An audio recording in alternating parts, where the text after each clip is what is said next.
having phone dramas there. Oh, doggos want to come up. So I want to check, can everyone hear me if you're there? Hi.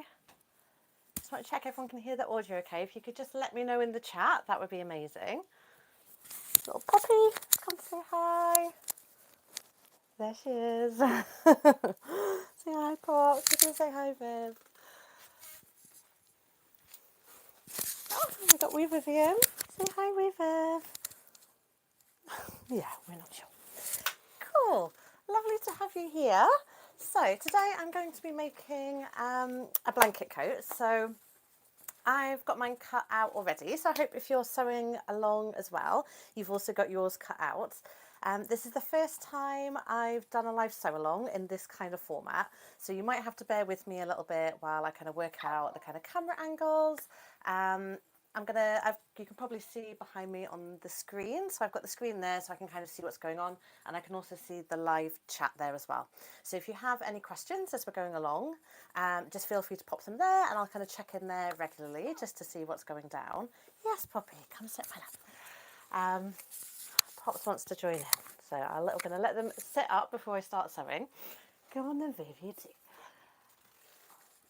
Yes, and I'm going to be working out as well, like the camera angles. So at any point, if you're kind of struggling to see what I'm doing, or you'd like to see a little bit closer up, then just let me know that as well, and I'll see if I can work it out as we go along.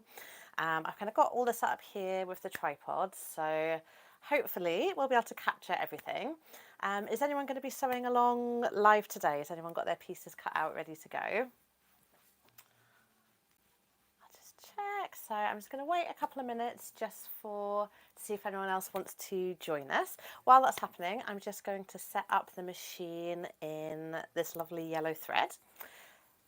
So today, I'm going to be working with this amazing, so it was a vintage Laura Ashley quilt that I found, and this is the first time that I've done this style in a quilted. So all the times I've made it up before, it's always been the kind of woolen type blankets, so I'm really excited to see how this one goes. I've seen a few customers that have sent in the quilted versions, and I've been really jealous, so I'm really excited to have my own quilted one. Knitting while you watch. Lovely. Hello, Lucia. Nice to have you here. And if anyone else is joining on the replay, then hello as well. Yes, so it's really fab. So I'm going to use this, the red side for the outside and the yellow for the inside. Also, because it has got such a nice lining, I've decided to do turn back cuffs on mine. So at the cuff, I'm going to turn it back so you've got that little flash of yellow. It's going to have that little flash of yellow down the collar as well.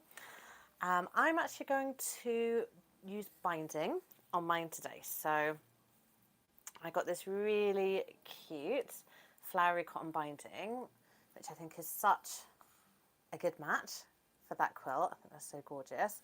So I'm going to be finishing my edges with that today. So there's a few ways to finish the edges as well, which I will explain as we're going along. If you have an overlocker, you can overlock them. I know a lot of home sewers don't have overlockers, so if you don't, then you can use a zigzag stitch on your regular sewing machine, and that does exactly the same thing as the overlocker. It just seals the edges, stops everything from fraying as you go along. Great, so I'm going to put the doggos down while I load up the machine. You can go down with it. And you too, Pops. Oh yeah. Okay. And I have also got these really cute giant buttons, which I think are going to look really cute. So if I have time, I might put buttons on mine today as well. I'm going to see. Also, I've scheduled the live to be 3 hours long. I just thought that gives plenty of time to make sure I get the coat finished. But it may be quicker than that. It's actually quite a quick make, this one. So I'm just going to kind of speed through it and try and give as much information as possible and as many details as possible while I go. But yeah, we might end up finishing a little bit early. Obviously, feel free to kind of dash in, dash out, and I will be reposting the replay as well. So if you kind of want to join and then pick up back up later, that's absolutely fine as well. So I'm going to get my machine loaded up, ready to go. If you do hear any kind of weird squeaks in the background, that'll be the two doggos playing underneath. It's the first time they've joined me for a live as well, so it's a little bit of a tester for that also. Yes, I know, we can all hear you. Okay, so let's switch over to yellow. And I'd love to know where in the world you are as well, if you're joining. It's always so interesting to hear that. Okay, let's switch over to yellow.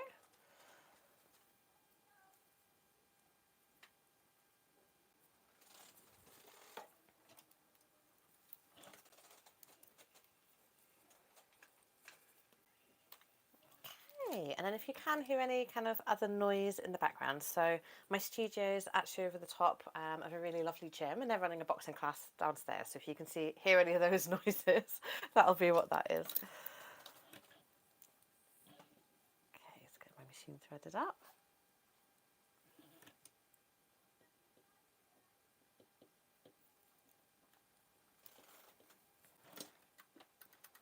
Okay, and is anyone joining in? So I did the in-person part of this workshop 2 weeks ago. So that was at my studios where we cut out the pieces ready to go using the patterns.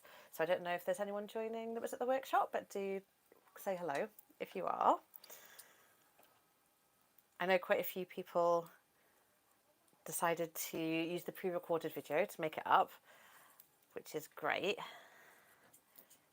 Okay, get my bobbin in.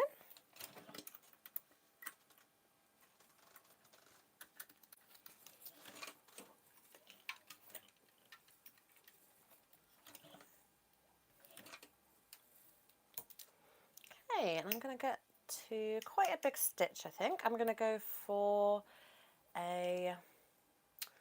like a 2.6, 2.7 on my stitch length, just because it is quilted and there's wadding in the blanket I'm using as well. So if you see, it's got those kind of wadded edges there.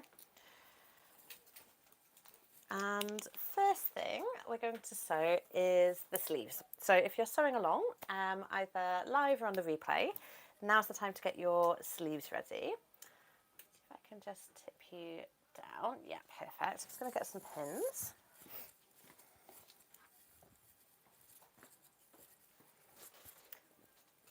Okay, so I'm going to try and do as much as possible kind of at my machine, so I'm not having to kind of move the camera around too much. The first thing we're going to do, so you can see how nice is that, the inside lining, so cute. So let's see if we can move you up a little bit. So first thing we're going to do is to fold the sleeve in half. Okay, just check, trying to find the angle where we can see. Yeah, there we go, that looks good. So we're going to fold the sleeve in half with the right side facing in. So I'm using that red side for the right side. We're going to fold that together, and then we're just going to match up. So the first seam that we're going to sew is this long seam that runs down the side of the sleeves there. So that should just match together perfectly. I'm going to use, so for my sleeves, I've actually cut it, so I'm using the existing binding that was on the blanket. It's really lovely. It's this kind of like, I'm sure it's like a daisy or a snowflake, but really cute. So I tried to keep as much of that as possible when I was cutting out.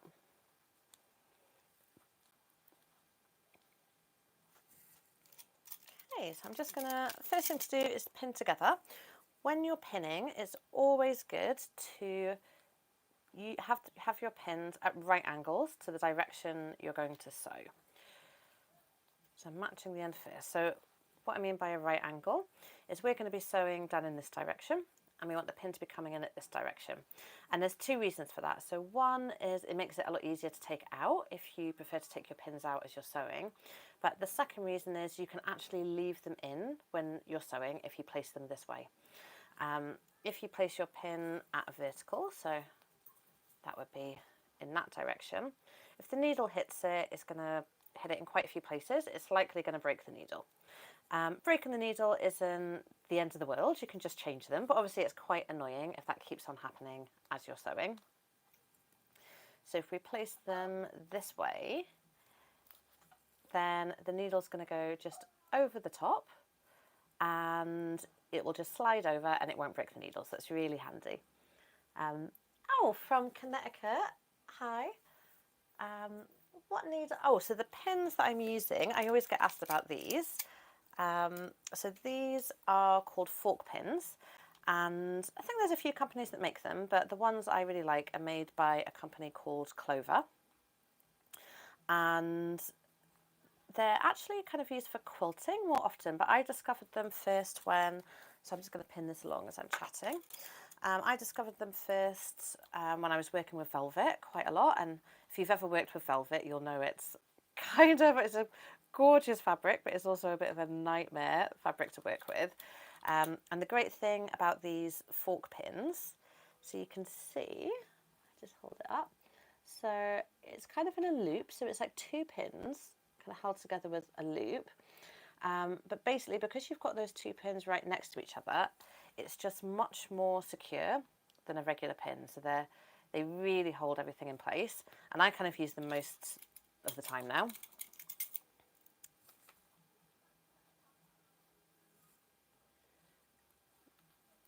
Okay, I'm going to put quite a few pins on mine just because it is quilted, so it is going to kind of move around a little bit. I'm just also going to be using a regular foot, I think.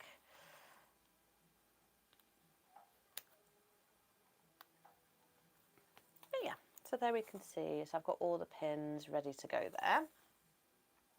Oh, Mary, I just see you mentioned the blouse. Thank you. So this blouse, actually, I'll show you at the end when I'm standing up, but this is one of my designs that I will be releasing. So this is a print I designed when I used to run my label. And this is kind of like a batwing blouse style. Okay, so I'm going to get these ones sewed together. Actually, I'm going to pin the other one first, and then we'll sew both at the same time. So I'm going to get my second sleeve. Okay, and is anyone sewing today where this is your first blanket coat, or is it a second blanket coat? I'd love to know. And also what type of blankets you're using as well. I think one of the nicest things with this design, you can see what I'm doing, is it does always come out completely different depending on the blanket that you're using. So it's always so nice to see people's variations.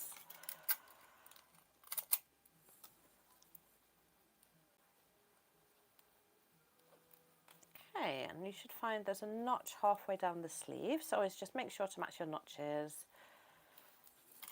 just so we know everything's going to sit really nicely.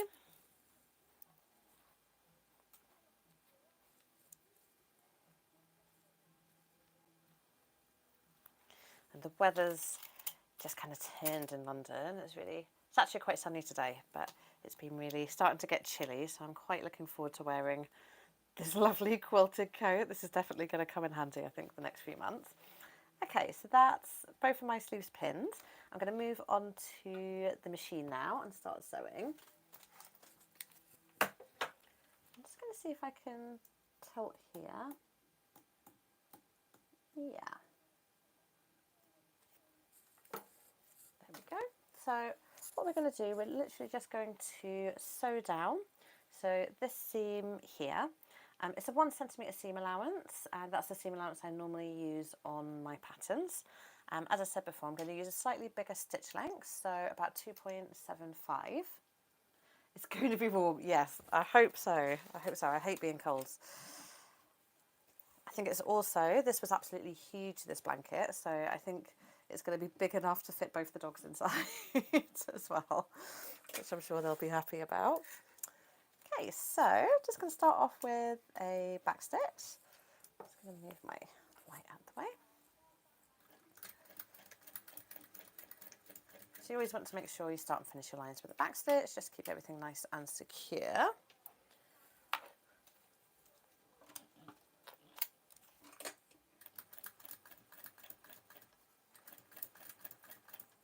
Okay, so this quilt is actually sewing a little bit easier than I thought it would, which is great. I wasn't sure with the wadding. but it's not too. I think the layers aren't so thick. And you can see I'm leaving those pins in there as it goes through, so that's just stopping everything slipping. Okay, and has everyone got a clear enough view of the stitching there? I can move the camera a little bit closer.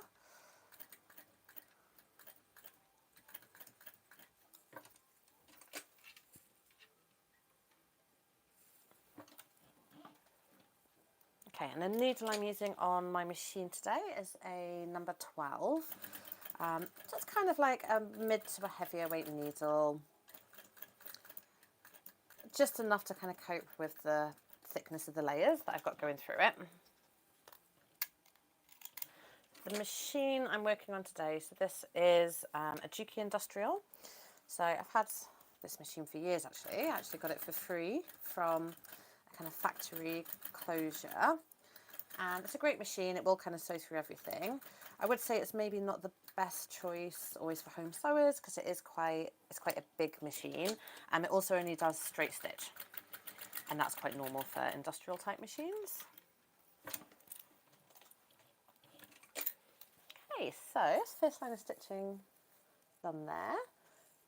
So you can see it's actually coped with the wadding layers without too much bother. So I'm happy with that. I'm going to go ahead and sew the second one. And the great thing about this pattern is it does come together really quickly. So I always say with this one, it's actually the cutting of it that is half of the battle. I think deciding where you want to use those original features on the blanket and making sure that's all sitting really nice is often a lot trickier than when it comes to actually sewing together. So the only thing that you may find is sometimes, depending on your machine, sometimes they can struggle a little bit with the thickness of the blanket. But other than that, it's a pretty straightforward make. I'd say this is the most beginner friendly of my patterns.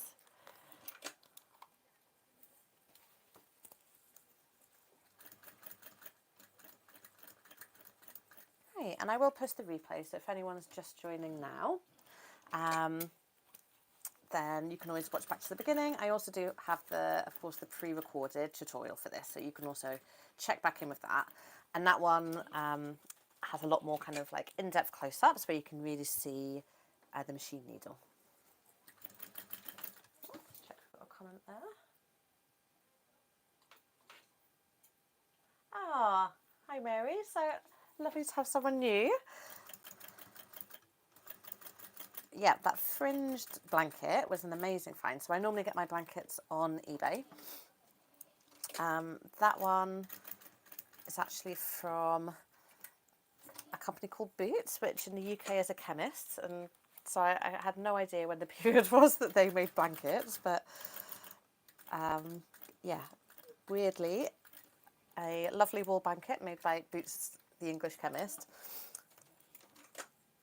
But it's really nice. It's a pure wool, that one, but it's the quite kind of nice kind that isn't super scratchy. So that is one thing just to bear in mind when you are choosing your blankets. Obviously you are going to be wearing it, so you want to have one that will feel nice next to the skin.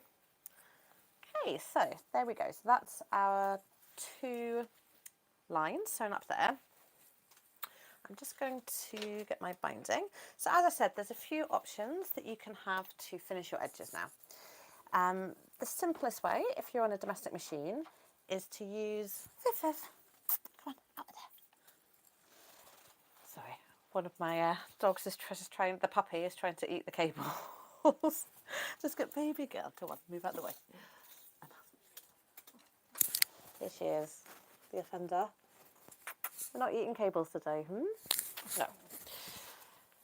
Yeah, so the simplest way, if you're on a domestic machine, is to use zigzag stitch on the edge here. And that will just seal your edges in, make it nice and durable. It does mean if you want to kind of wash or dry clean the coat at any point, you can, and it's going to stay together. Because I do have that wadding, I'm going to use binding today for all my edges. So I think I showed this at the beginning, but really cute, lovely. I think it matches really, ties in really nicely, really chintzy kind of look. So I'm going to add my binding now.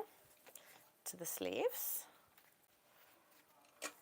So just know if any time in this tutorial I'm adding binding, then you can use zigzag, or if you do have an overlocker, you can use an overlocker instead.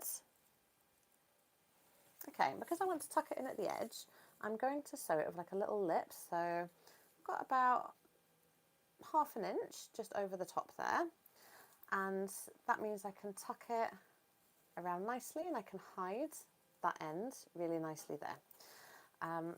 Reason for that is because I said at the beginning, but I'm going to be using, I cut my sleeves a little bit longer, so I've got turn backs on these.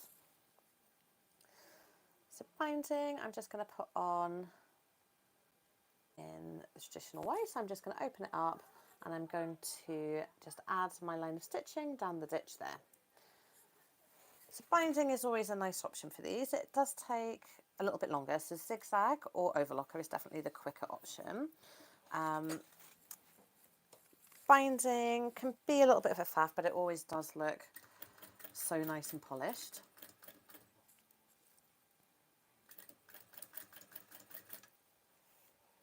I prefer not to pin my binding. I find sometimes when you pin binding, I find the effect you get sometimes can be not quite so even because it's cut on the bias. I think often the pins can stop the movement. So there's that bias, when it's cut on the bias, that means it's on the diagonal of the cloth and it gives a little bit of give.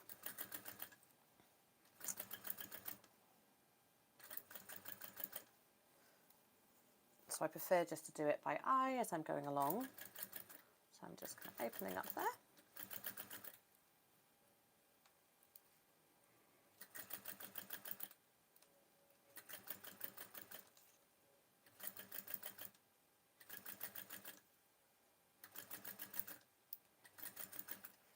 And I hope I'm going to have enough binding. It was actually the last of the roll that they had of this one, so I bought everything they had. I think it's definitely going to be enough to do the insides, perhaps not the hem. Okay, and I'm going to cut off again at the top. I'm going to leave just a little bit extra there. Okay, so you can see that's my first line of binding here. And I'm just going to then turn it around. So I'm going to then just flip that round and that's going to encase all of that wadding and my seam there really neatly. I'm going to get that second line in.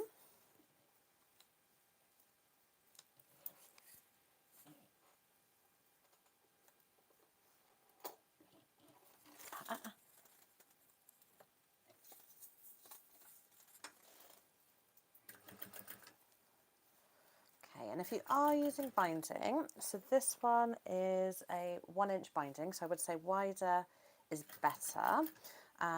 It can become quite thick and chunky, so either with the quilted blankets or if you're using the woolen ones, just by the time you get those layers in. And it's a lot easier to sew just if you've got that little bit of room, so you're not kind of fighting against the bulk the whole way through.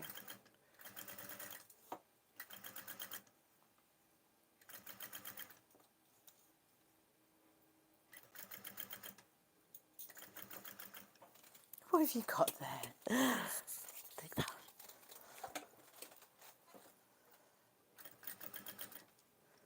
Has anyone else got pets in their sewing room causing bother as well? I actually love having the dogs here. They're good sewing buddies.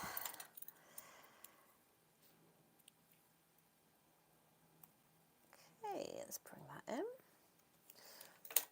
Okay, so you can see that end there. So I'm going to, especially because I want to use these, have turn backs on these cuffs. So I'm just going to tuck my binding in at the end there to get a really neat finish, so that it will look good from the inside and good for that turn back as well. Oh, snapped my threads, but yeah, that's all on. Okay, so you can see there, so I've just tucked that in really neatly. I probably do a little hand stitch at the end just to seal that, but I'm going to leave that for now. And also now I've finished the top, I'm just going to chop off that excess here that we don't need.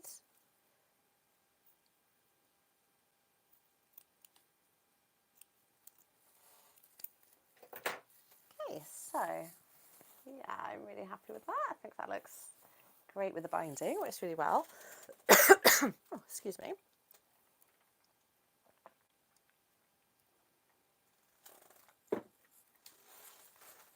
Okay, so I'm going to get my binding on my second sleeve.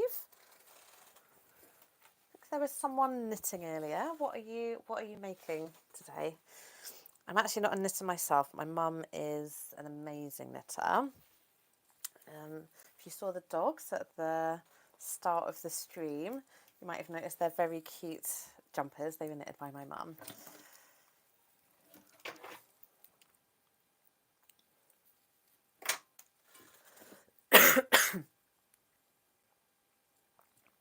Just have a sip of tea there.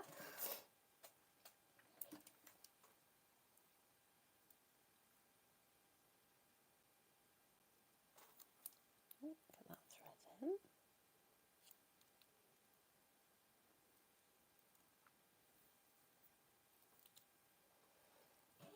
Okay, and what time is it in the world where you're watching? It'd be really cool to know.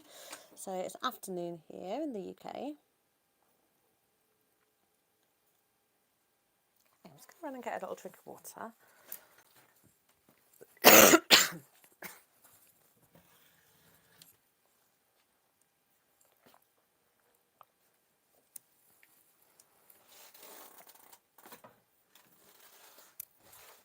Right, so second line of binding on my sleeve.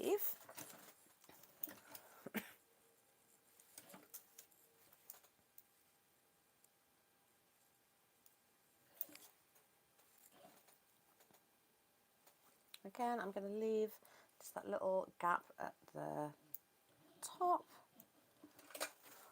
It's always better to leave a little bit extra and trim off to make sure you get a really neat finish. Also, as you're going, just make sure you've got all the layers, especially on a quilted blanket like this. It can be really easy so this is a cotton layer with a polyester fibre inner, but you can see it can be really easy for those cotton bits to flick backwards, and I want to make sure they're all caught in the binding there. So I'm just, as it goes, being aware of that as well as I sew.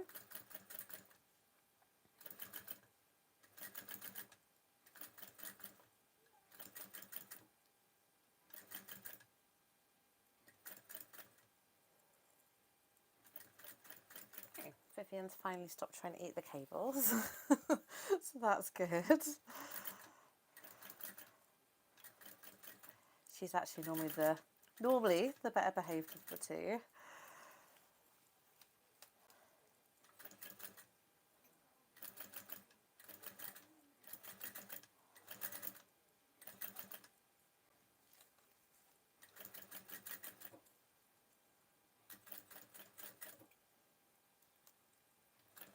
And the style is really good as well. So as I said, it's getting a little bit colder here. So obviously it's a great layer to add over. It's really roomy, so you can fit kind of lots of layers and jumpers underneath if needed. But I also love wearing mine in kind of the spring and autumn as more of like a cardigan jumper kind of style.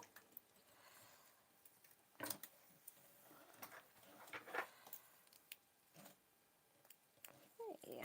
And I'm going to leave that little extra tail for finishing at the bottom, about 1/2 inch there. Oh, my thread has snapped again.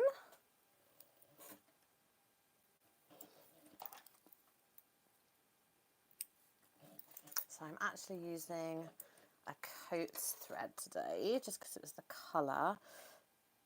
Personally, I prefer, so if you are wanting a thread recommendation, I always normally go for Gutterman. I think the quality of those is really great.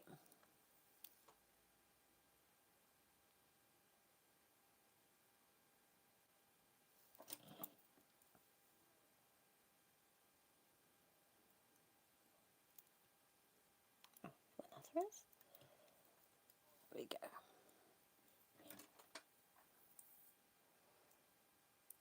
And is anyone sewing along in real time today? It'd be really lovely to see if anyone makes one at the same time, see your images at the end. Okay, so second line of binding, I'm going to flick that over. So this time I'm starting at that point at the hem, so I'm going to make sure I get that really nice fold. See how I'm tucking it, so I'm going to tuck a little bit down there just to make sure everything's really encased in. I am going to use a pin just to hold that first bit for the machine.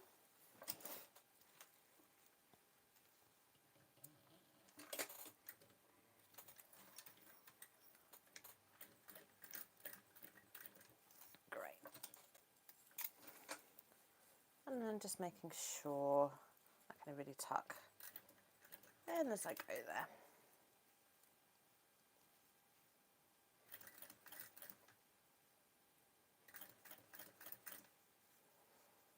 So I'm actually really happy with this binding. It's a really nice quality cotton, seems really soft. I think sometimes they can be a little bit starchy, but this is quite a fine weave, which is really lovely to work with.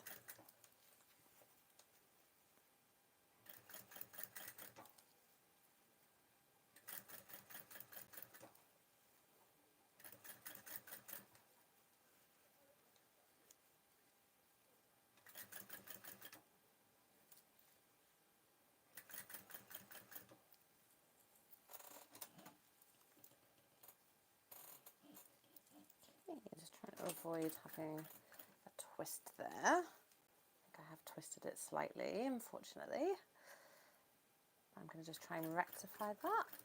Yeah, so I'm just going to crush a little bit extra in as I go.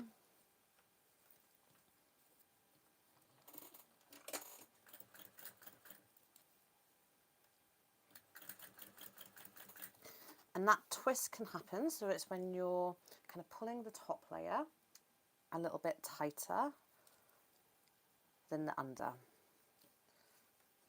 So that's how that twist can occur there. I think it's okay. It's not this bit, that bit's going to be in the inside. So sometimes I think when things like that happen, you kind of just have to make the assessment. It's, can you live with it? Or is it time to unpick? But I think in this instance, I'm just going to live with it.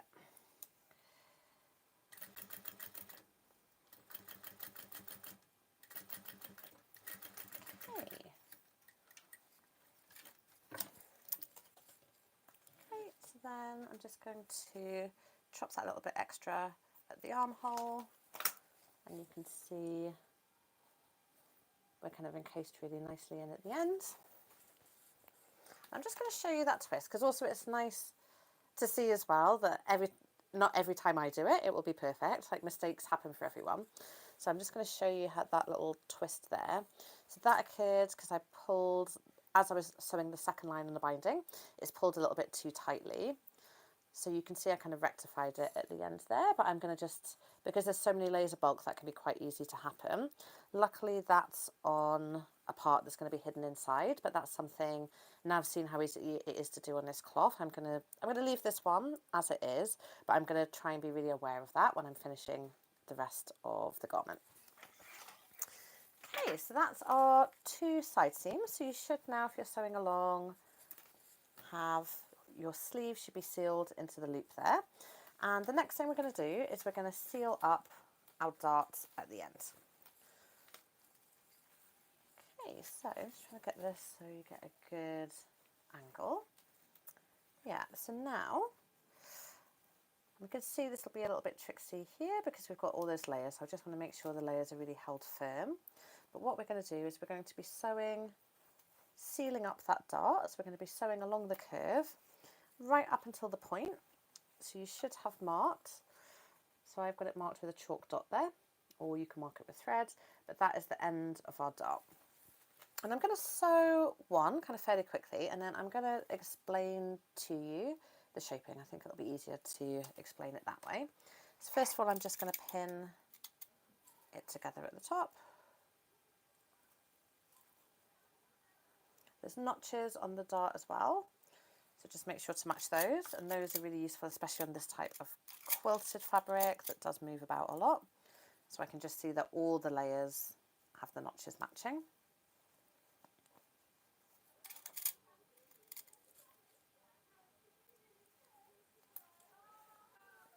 Okay, and I'm going to also put a pin just below where that chalk dot is.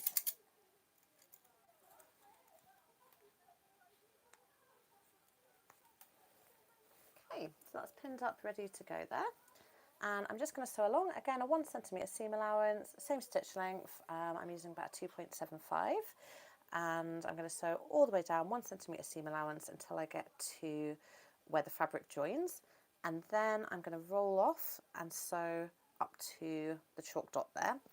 As I get 1 centimetre away from the chalk dot, I'm actually going to change my stitch length down to a really low stitch, so I'm going to change it down to a stitch length of 1. And so that last 1 centimetre, really close to the edge there, on a stitch of 1. And that's the same as doing a back stitch, it will seal it. But what you find is when you do a back stitch at the end of the dart, it can create a little bit of bulk, and we kind of want to avoid that. So it's a lot neater finish when you're doing a dart to finish with a small stitch rather than a back stitch. I'm going to sew it together now, and then I'm going to show you.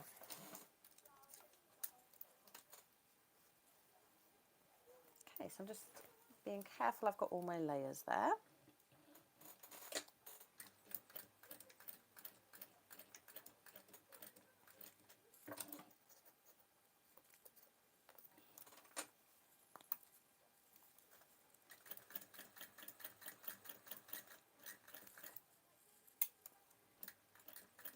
And again, I've done those pins horizontal, so I'm leaving them in as I sew.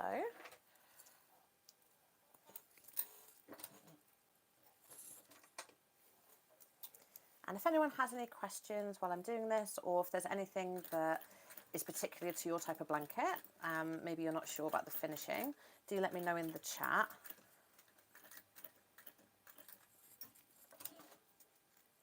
Okay, so I'm just coming up to the end of that opening now.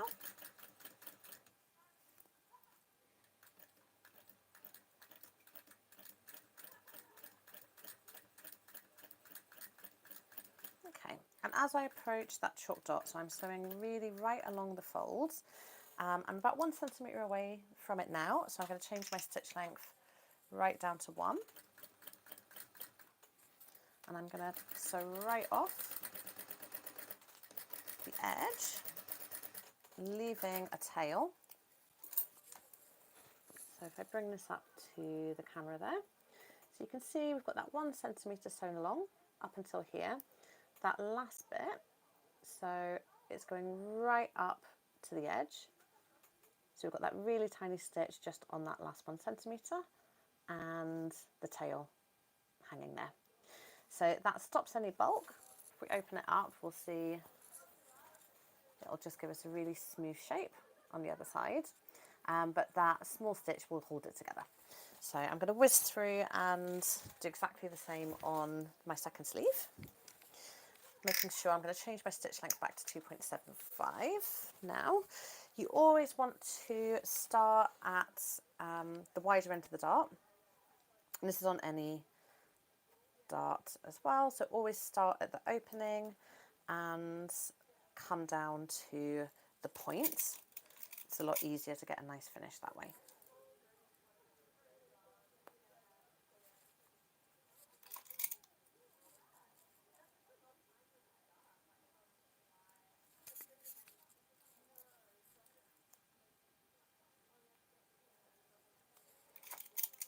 Okay, so I'm just going to quickly pin that together.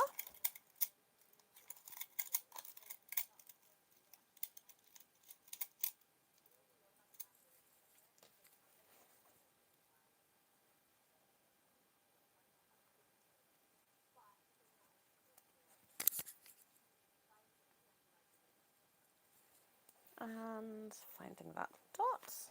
Sometimes when the fabric's quite patterned, it can be hard to find your markings. I did try and make them really clear when I was marking up these up the other day. Okay, so I'm going to do exactly the same on this one. So starting at the wider end with a 1 centimetre.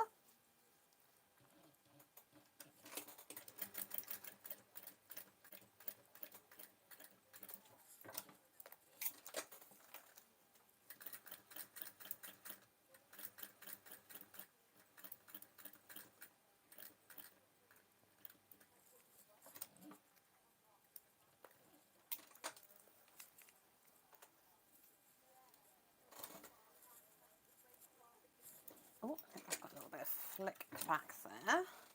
Yes, so that's what I was saying earlier. So one thing to be careful of on the quilted blankets is it can be quite easy for the layers to separate. I did notice just as that was happening, so I'm just going to flick that back and start again.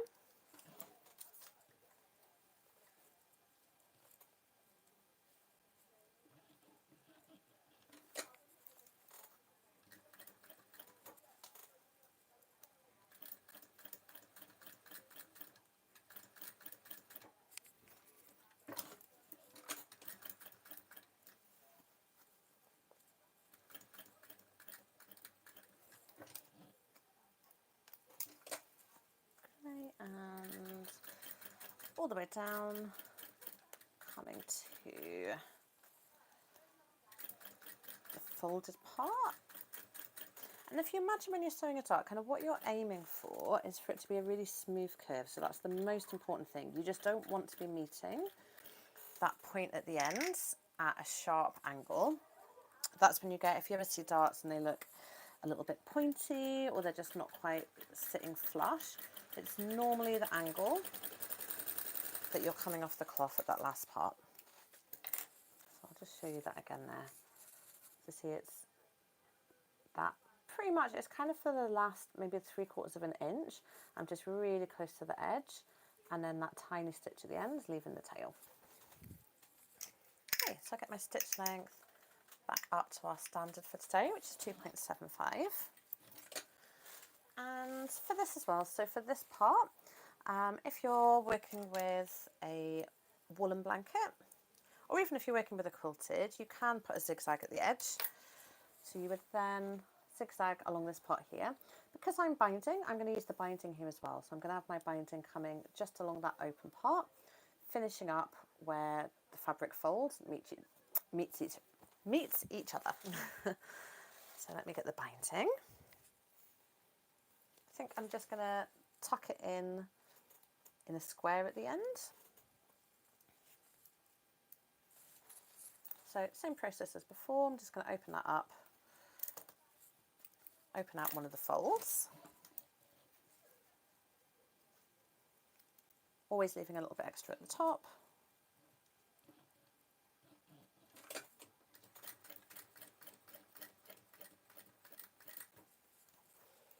And checking I'm not getting any of that flicking happening.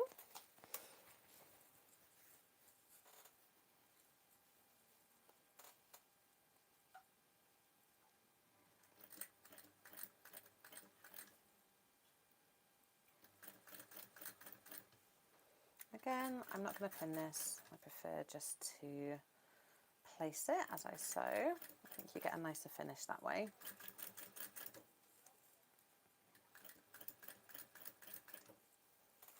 This is one of the times when I think having the long nails does come in handy for opening out the fold there.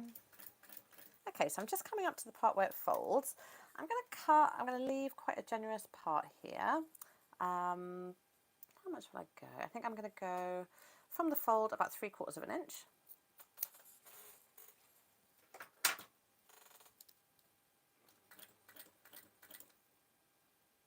Yeah, seems enough. I'm just going to come now down at an angle until I reach the end of the folded part there.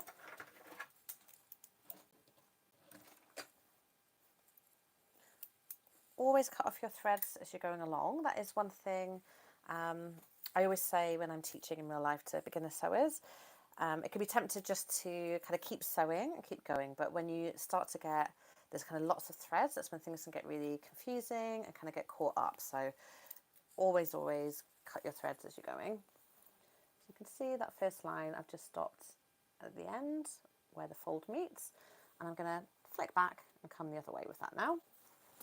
At the end part, I'm just going to tuck this in, and I'm just going to form a neat square with it, I think. Again, this bit is going to be inside and hidden, so I think a neat square is fine for that.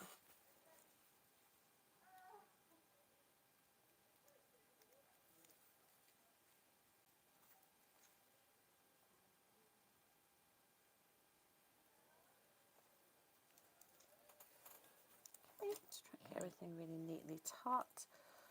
I do want to hide everything inside that fold though.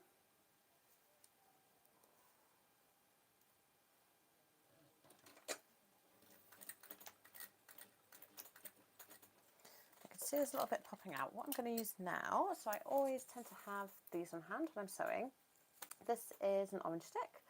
That's what they're called in the UK. So they're what you use when doing manicures, but they're really handy for sewing, just for kind of tucking in little bits of fabric or threads as you're sewing.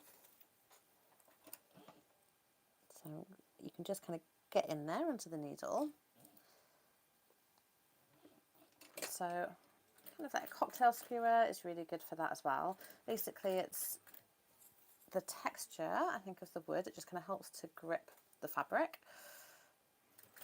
And they also have a pointed end and a blunt end. So they're really good as well if you need to kind of turn corners through. This is the tool that I use for that.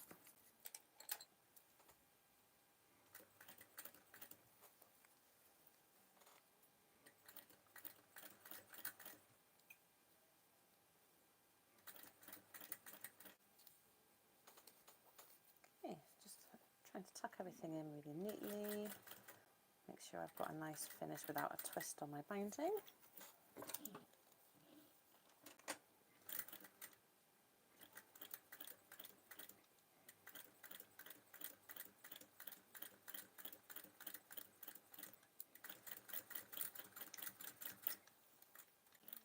Nope, a bit of a wobble there.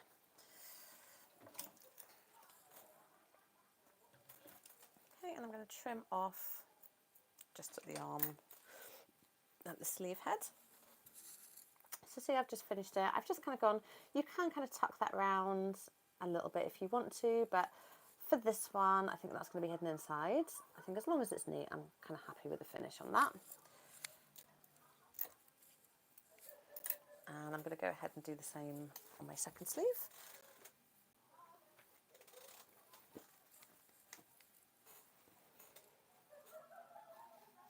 Just get the end of my binding.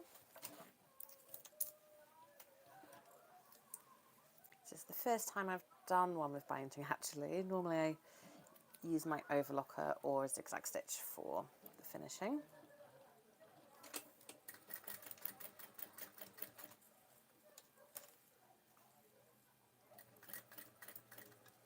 So I said before, if you can hear any kind of voices from outside, so there is, so I'm in a shared studio block. It's really lovely. It's in Hackney Wick. And we have a gym and a cafe on site and lots of other different creative businesses, which is a lovely place to work.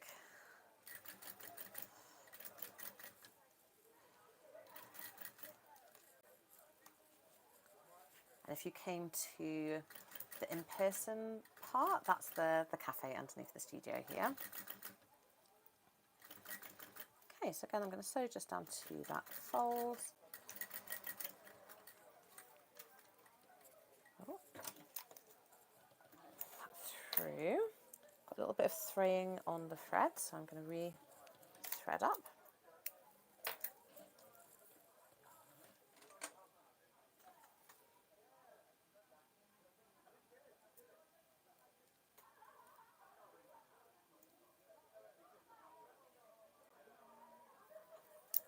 Just get a tweezer, I think, for that end bit.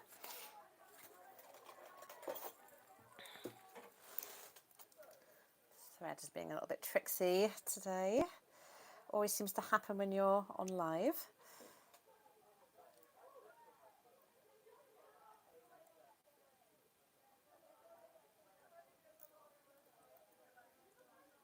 I said, it isn't actually the brand of thread I normally use, but it was the best colour match that I had today.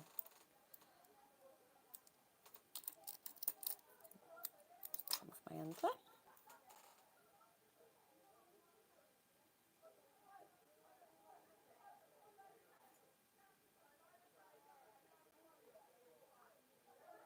Oh, come on.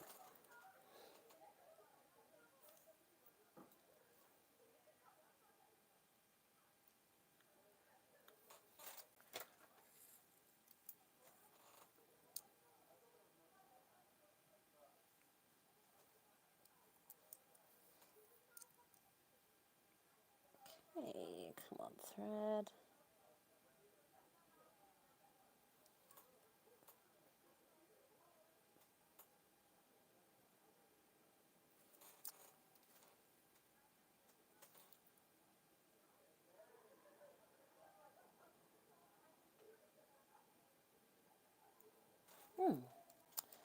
I'm going on with my needle. Let's try and get that in.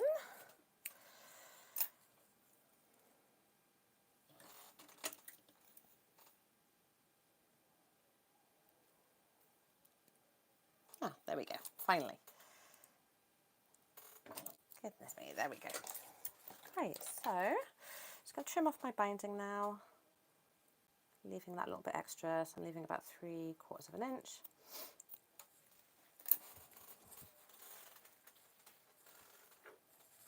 And then I'm going to flick that back round.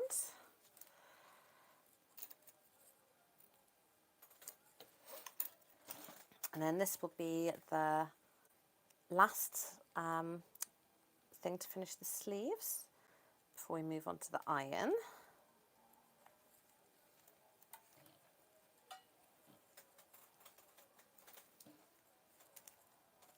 Okay, so I'm just going to tuck that in, as I said before, in just a square formation, really simple. Just want it to be neat and tidy.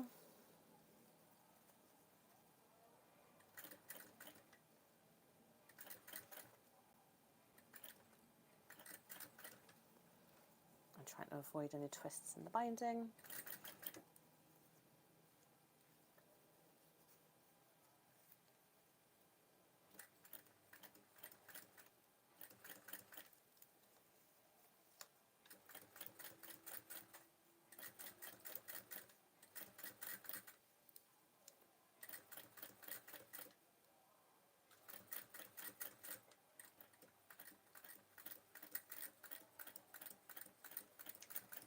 And end with a back stitch. Perfect. Okay, so flick up. Okay, so if you're sewing along, at this point you should now have your 2 sleeves finished. Put that up a little bit. There we go. So we should have, you can see it sealed down the longer edge. On this version, I don't actually need to do anything with the hem because I've got that binding on there.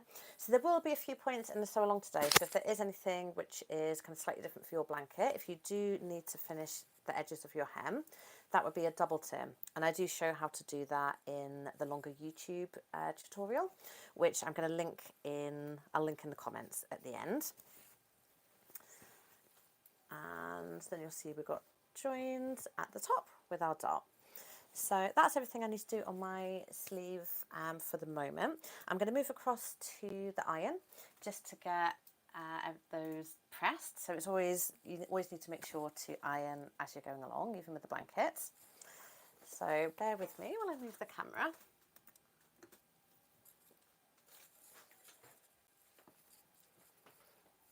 Okay, so I'm just going to turn the camera around for this part.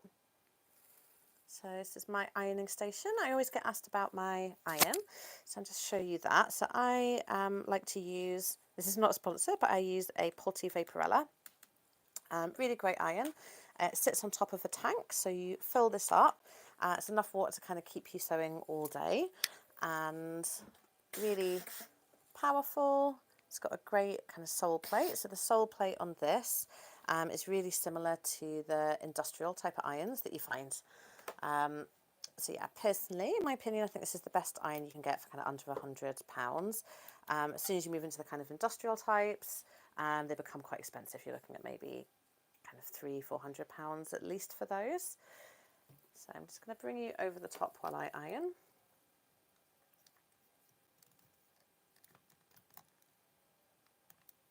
Okay, tripod out of the way. Cool, so you can see my hands there. So there's our sleeve. So I'm just going to iron down, especially because this one's quilted. I'm not going to iron the whole piece, but you never, as you're going, the only bit you're ironing is literally the bit you've just sewn. So I'm going to iron just here and just here.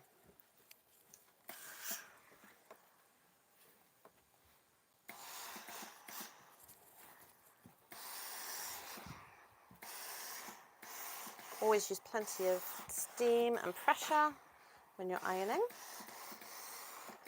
That's the thing that will help you get a really nice finish. And you can see kind of where I've ironed, I'm avoiding kind of crushing down onto that wadding.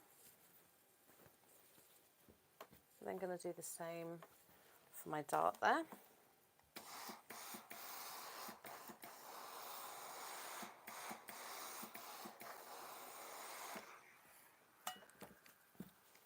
that. And then we can then turn our sleeve the right way around. So I'm just ironing flat. It's always a good idea to iron flat, especially if you're doing binding. So you can see the sleeves starting to take shape there. Really nice. I'm going to have that turn back, as I said, and because I've got that binding, we can see that's just going to sit really nicely. Okay, so for the next part, I'm going to take a sleeve board.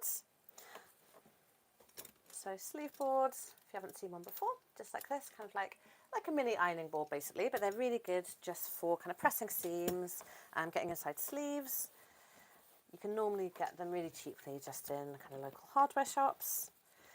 And then we just want to press the seam on the sleeve towards the back. So the back of the sleeve is the one that has the double notch.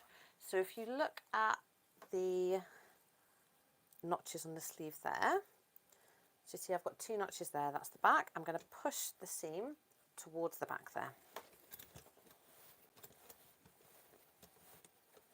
Now I'm going to do this quite lightly, again, as I said, because I am using that quilted fabric and I don't want to really crush down the pile, but I do want to encourage the seam to sit in one direction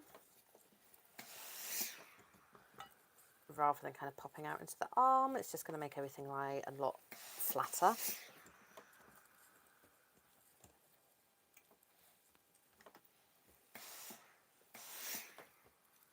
Okay, and then I'm going to do exactly the same at the top with our, oh yeah, crumbling. Exactly the same at the top with the dart. So again, I'm going to push that towards the back. Just find as well those notches again. So our notches for the, so our double notch for the back, so that's this direction. And sleeve boards are really great for getting into the end of dart. So you can see I'm just kind of smoothing that dart down. It's really important not to skip out the pressing stage. So kind of learning to love your iron is one of the things that will give you the nicest finish in your projects.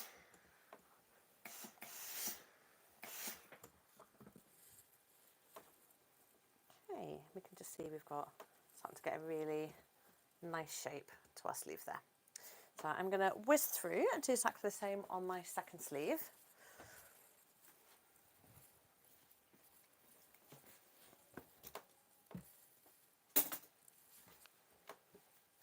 Okay, so I'm going to go through this one a little bit faster, so just getting that pressed.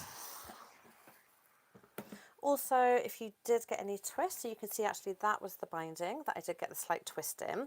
But often, if it isn't too serious, a good press with the iron will fix it.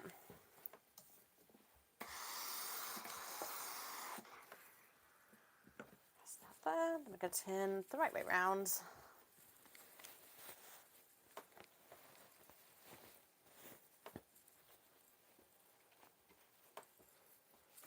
Get our sleeve boards.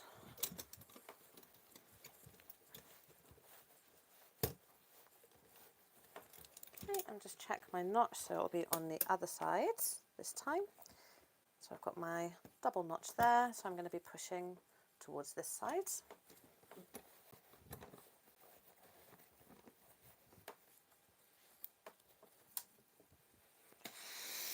Again, not too lightly. The way I'm avoiding kind of crushing the pile of the wadding too much is I'm actually using just the tip of my iron for this part.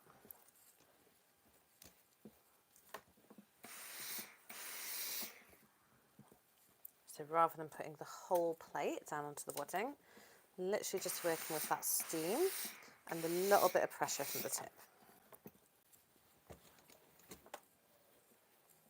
Okay, same for the back. So we're going to be pressing, there's my double notch.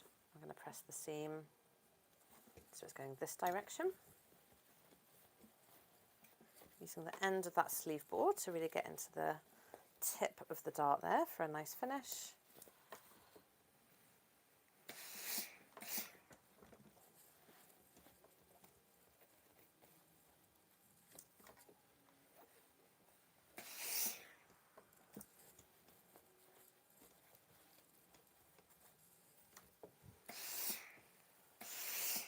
And again, just using the tip to encourage the right direction. And then we've got our two sleeves sitting really nicely. So I'm going to put the sleeves to one side, and the next thing I'm going to start working with is the pockets.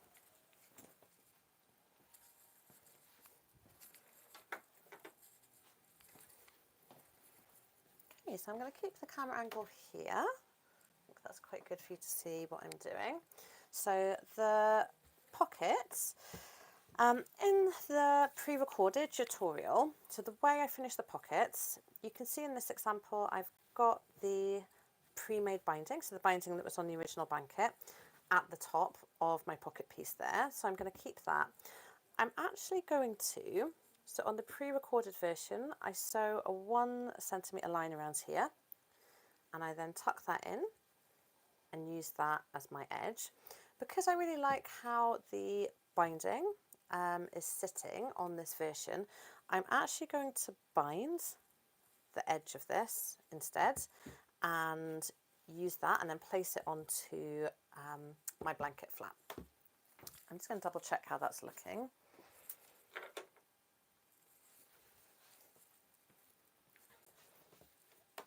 I think it's going to be a little bit tricksy just with that wadding to push those edges in neatly.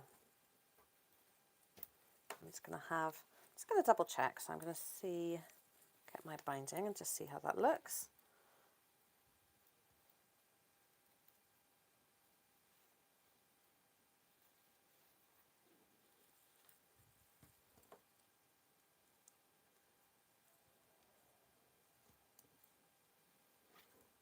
Okay, so let me tuck that into here.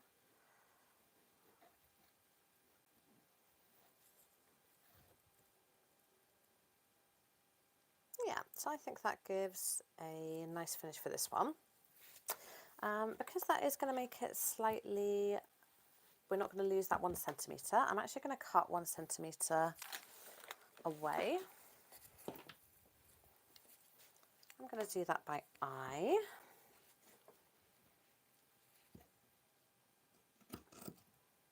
Just going to come round and cut 1 centimetre away.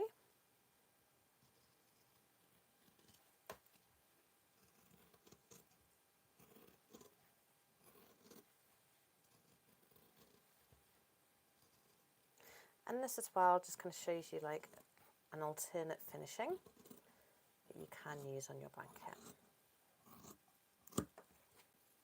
Okay, looks like a nice shape. Just going to do exactly the same on my second one.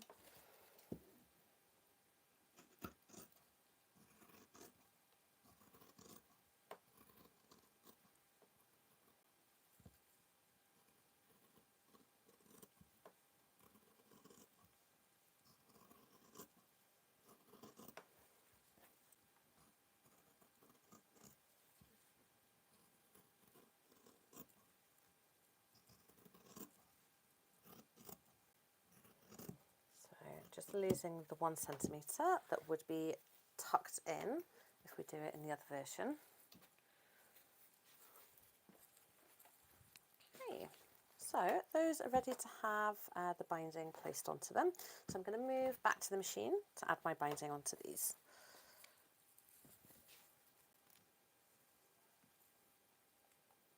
Turn the camera around. Okay, so it's back to the machine. You can see me. Okay, great. So binding to the pockets now. And you can do this on a woolen version as well. When I've got visible binding, so I always prefer to do the line which is going to be on the inside first. So the inside on mine is this yellow.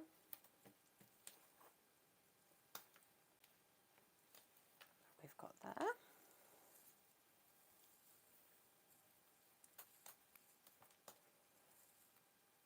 Oh, although I'm wondering now if I should use the yellow pockets, the yellow on the outer. Decisions. See how that would look. Okay, I'm just going to double try with a little bit of the binding at the sides. There's always so many options with these blankets, it could be a little bit bamboozling sometimes.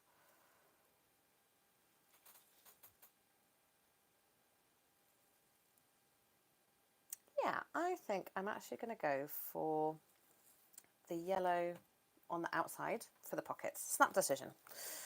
I think that's going to be a cute feature for these ones. Okay, so in that case, then the wrong side for my pocket is the red in this instance. So I'm going to start with my binding there. Again, I'm not going to pin. I'm just going to open up that one edge. I'm leaving about ½ inch at the top that I'm going to then tuck in when I sew onto the coat.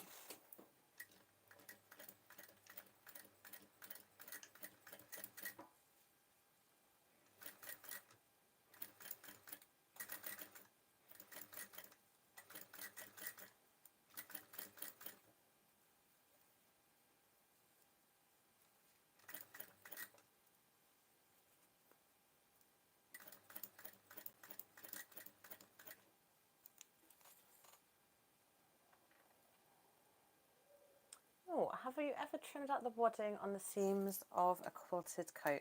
So this is actually the first quilted one that I've made.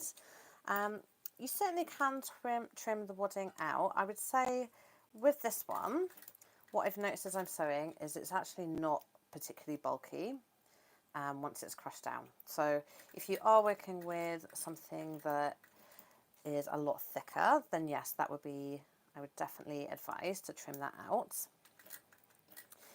In this case, it's just not really necessary. You can kind of see, like, as soon as I sew that, it's becoming very flat there.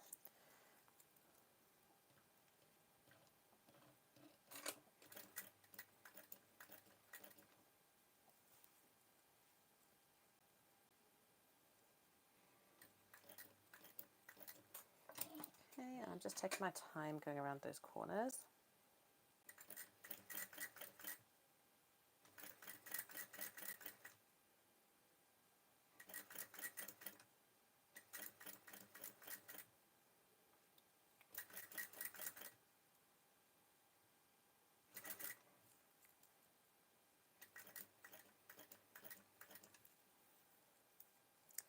You always want to take your time, especially on that first line of binding. So I'm just trying to get really close in to the fold.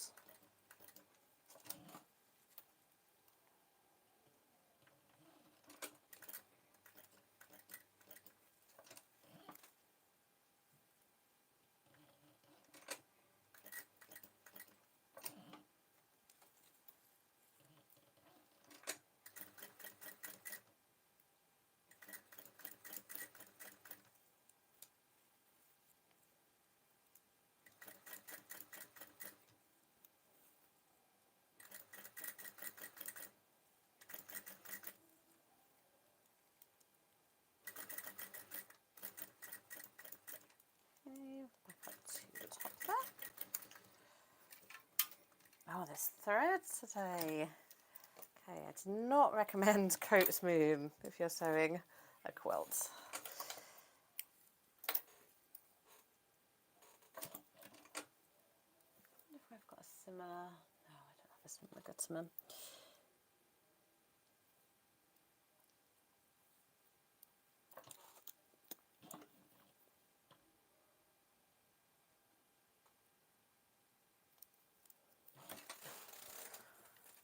Tweezers.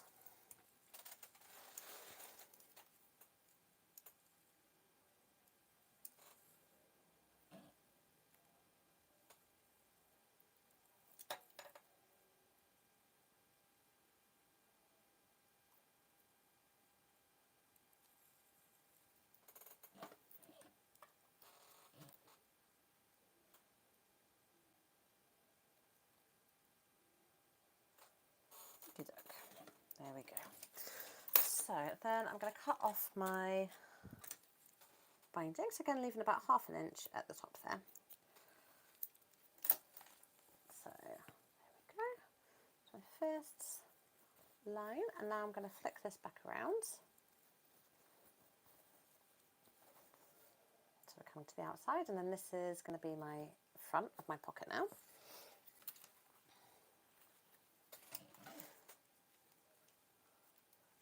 So I'm not going to do any tucking with that front part for the moment, because we're going to be sewing this down onto the coat with a top stitch.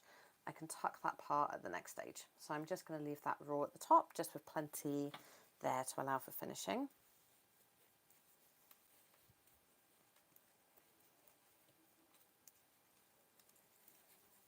Okay, and I'm just going to try and bring this evenly round. So then it's an inch binding, so we've got about 1/2 inch then folded.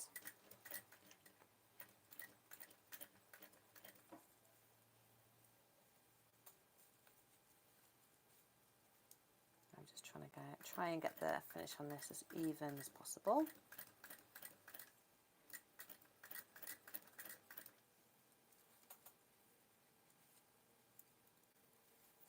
Okay, I'm going to put a slight pin on this just where it goes around the corner. So I just want to make sure I'm even with my ease at this point.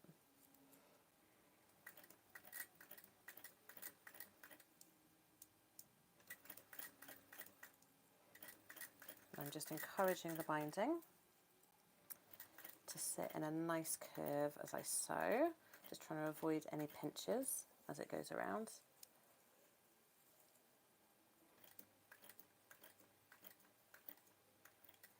You can see I'm taking it really slowly around that corner there.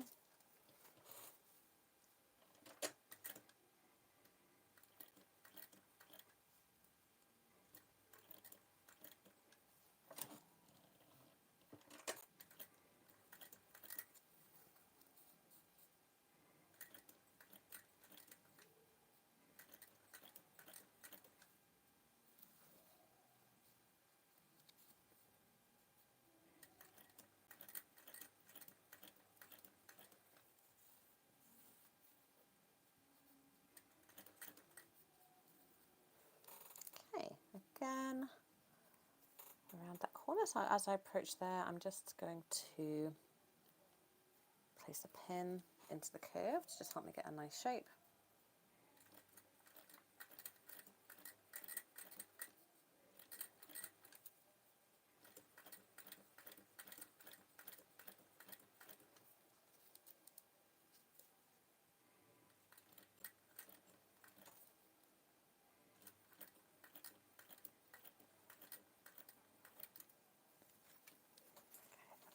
Great.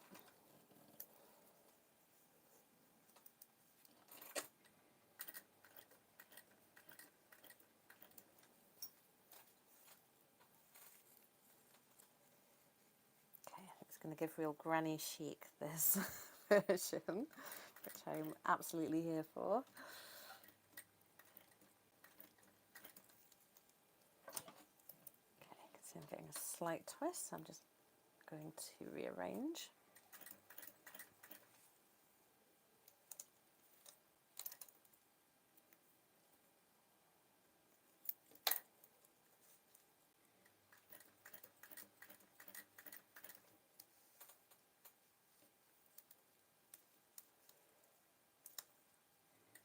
and then all the way back up to the top. Again, I'm just leaving about 1/2 inch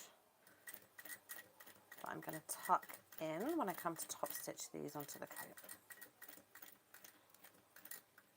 Go really slow with those back stitches there so that thread doesn't break again.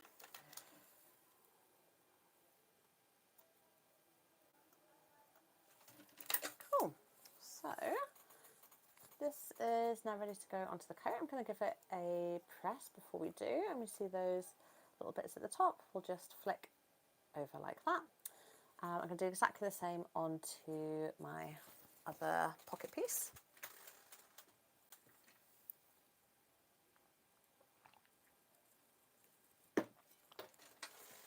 Okay, let's see if I can whiz through this one a little bit quicker. So again, I'm going to start from the side I'm going to use as the wrong side.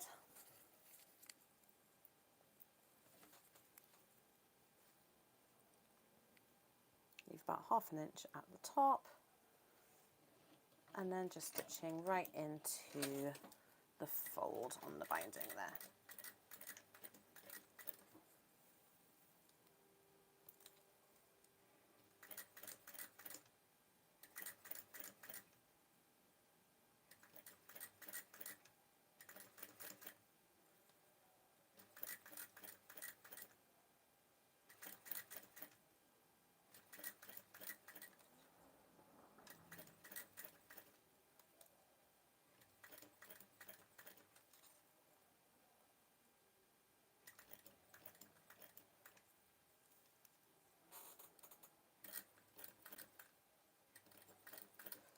I'm going to take my time still around the curve at the corner.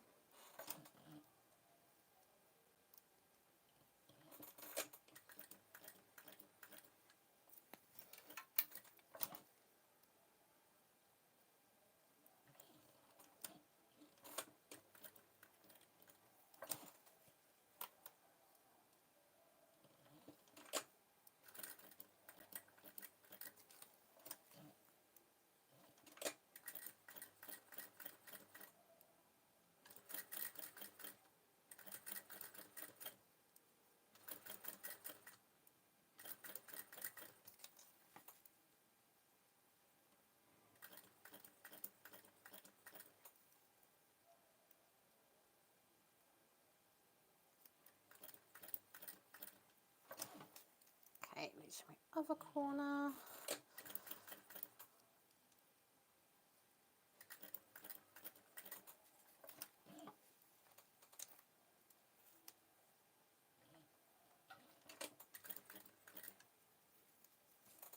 Just checking I've got all the layers there, which I do.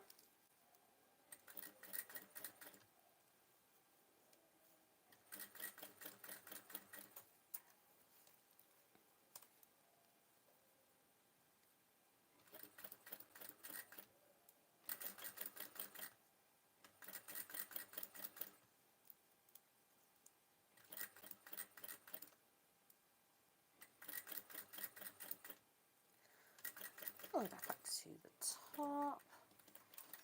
Okay, let's go back.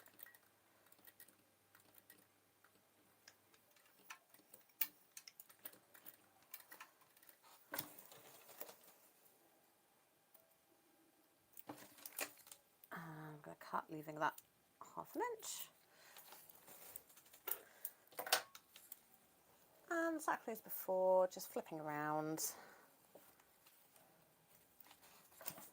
to seal that binding in at the other side.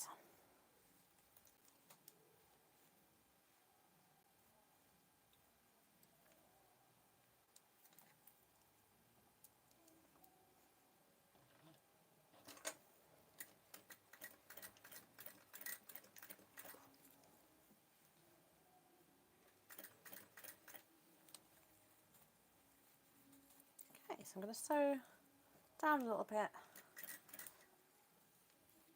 just starting to form it around the curve. Bias binding can be a bit of a fiddle, but it always gives such a nice finish. I always feel it's really worth it.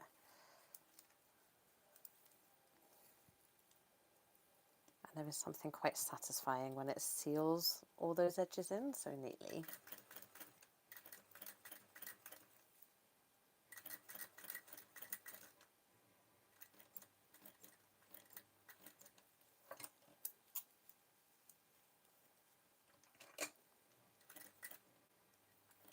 Just being really careful I don't get any nicks in the binding as I go around the corner.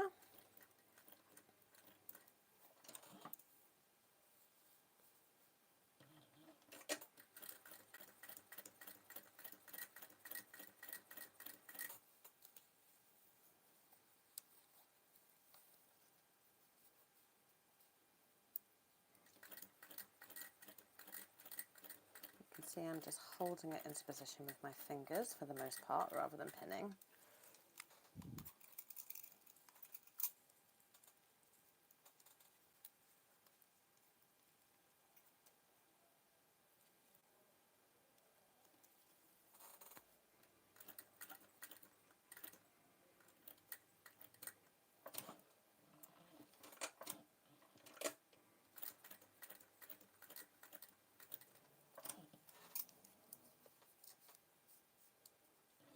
Okay.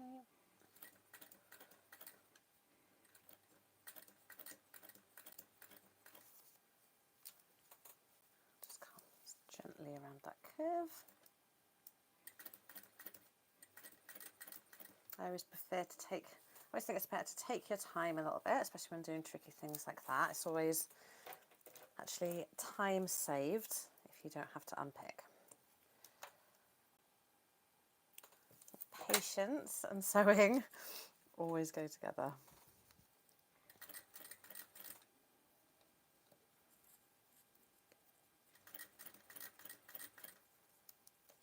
Okay, so we've got my final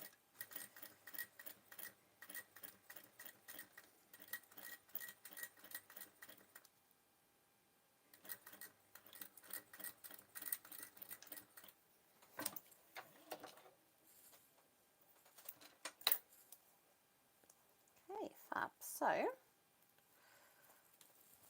that is my second pocket.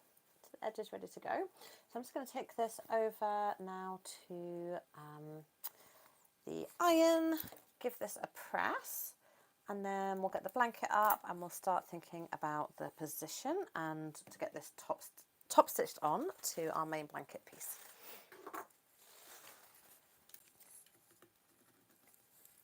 Okay, so let's bring you with me, take you back to the ironing station. So I'm going to flip the camera around. I'll just show you the wee doggos have chilled out now. Bring a nice snooze down there. And I'll bring you back up to the ironing station.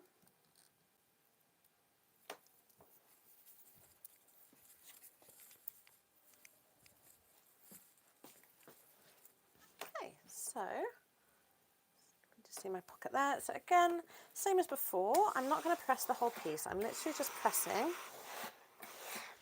the binding that I've sewn,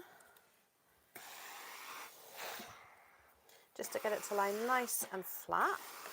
So that will, one, help us get a good finish. It will also just make it a lot easier to sew our top stitch on at the next stage.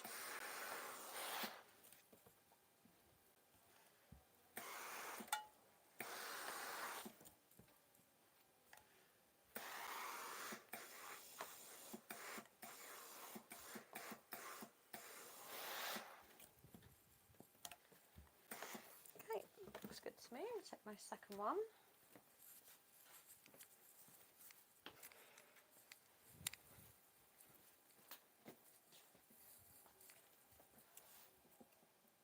Said, always make sure you're keeping your threads nice and neat as you go. Just makes things a lot less confusing. You can see, actually, I'm going to show you the back here, because the reason I always like to sew the line that's going to be on the front second is because it means that you can really make sure that your finish is even there. If you have a look at the back, you'll see where I've gone around the corner. It doesn't quite meet it in places, but that doesn't matter if this is the side that we're going to see. So it just makes things a little bit easier for you when applying binding.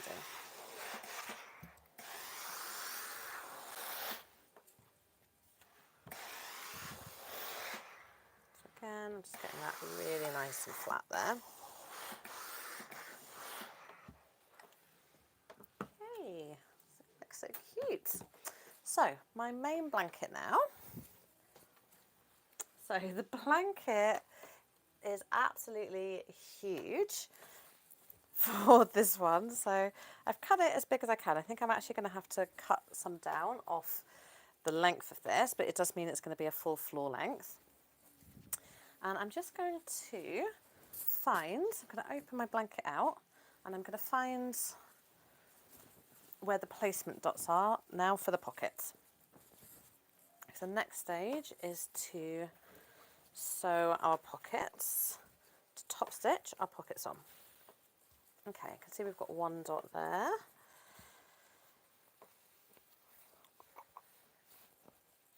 Okay, another one here. And my third one there. Okay, I've located them all. Again, as I said, especially because of the design on some of the blankets, it can be a little bit hard to see, but you can see on the camera I've got one dot here, one dot here, one dot here. So that's 3 dots. And then I'm going to take one of my pockets and some pins. Okay, so first thing I'm going to do is I've just got one regular pin there. I'm going to fold. So this one, I decided I was going to use the yellow for the outside. So I'm just going to fold it exactly in half. And I'm then going to add a pin just at that halfway point there. And open that out. So that tells us where the halfway point is. It's always best to do this after you've made the pockets up, because it just means you can take into allowance any kind of wobbles that happen along the way. Sometimes, especially because we're working with like a vintage cloth here, if there's any kind of warping, all of that is taken into account. So this is halfway at the pocket. And so we'll see those 2 top edges are going to align with the 2 dots here. So we should be coming in at an angle to the armhole. It's a little bit hard to see from this angle, I think, but yeah, we can see the armhole there. So we're coming at an angle from the armhole. And this is the point where we can tuck in that extra binding to get a really nice finish. So let me just check, yeah. So that looks good. I'm going to line that up. Then the pin is going to align with that 3rd dot at the bottom. So that is what tells us where the halfway point is. And then we just want to then pin this into place. So I'm going to pin it in those 3 positions first. Again, I'm having my pins at right angles to the direction I'm going to sew. I'm going to be sewing down this edge here.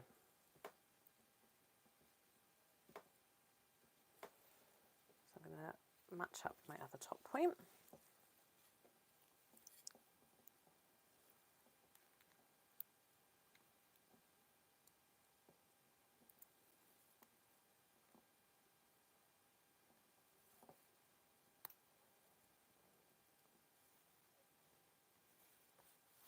Okay. And then finally that point at the bottom. With this one, when you're putting the pocket on, make sure everything lies so it's like what I call lying naturally. So we've got those dots which they help us to position, but don't force your pocket onto the dots if it's going to create any wrinkling or any bulk. We're using those as a guide, especially because, as I said, on these vintage cloths there can be a lot of movement, especially when they're thicker and when you're marking up. So I'm making sure that pin is over the top of that middle dot, but I'm not forcing it so it's visible. The most important thing now is that the pocket is lying flat. That's what's going to help us get a nice finish.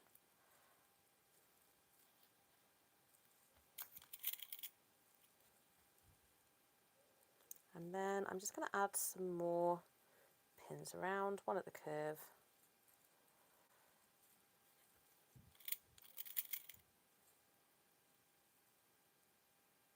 and one coming down that edge.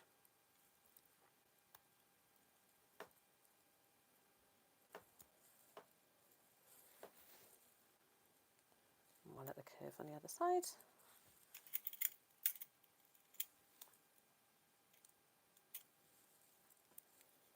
And one coming down that side edge.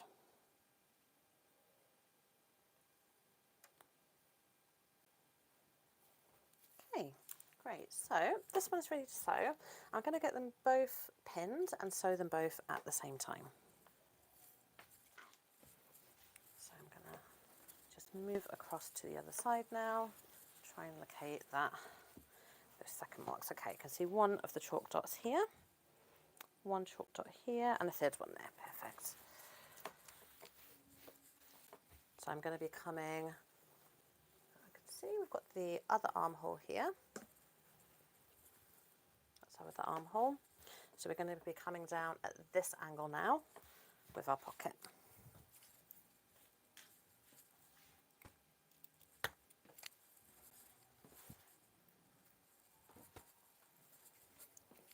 So exactly as before, going to, the other way around, for yellow on the outside. So I'm going to fold it in half and add my pin. And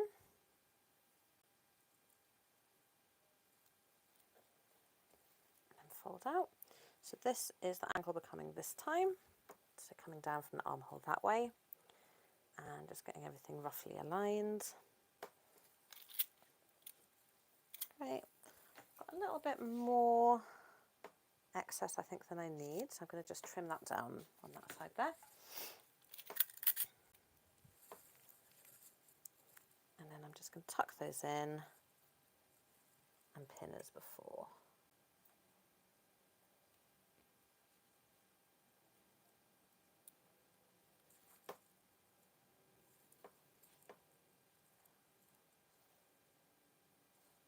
Okay, so over the top of our dot. Again, having right angles with the pins.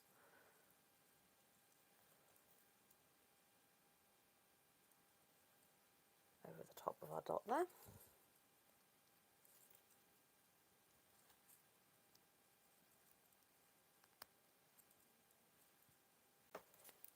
Making sure that I'm in the middle with that pin, so we can see our dot is there, pin is over the middle. And that's just helping us get the same angle of the pockets on the two sides. But again, I'm not forcing anything, I'm just, the most important thing is that it's all lying nice and flat. And then a few extra pins just to hold that into place.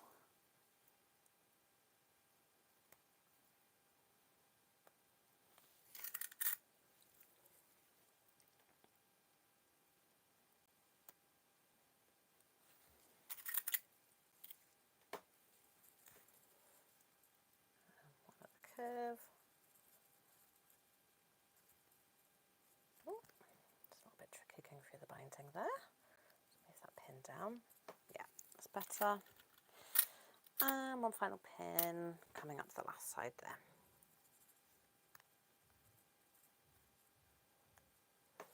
Okay, so these are ready now to sew onto the coat.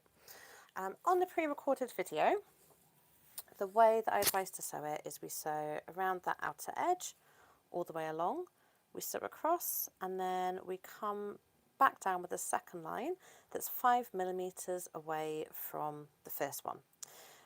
On this coat, because I've got the binding and I've already got this stitch line here, I'm actually going to use that for my second line. So the first line, as I do in the pre-recorded video, I'm going to sew, it's just 1mm or 2 away from the edge of my outer binding here.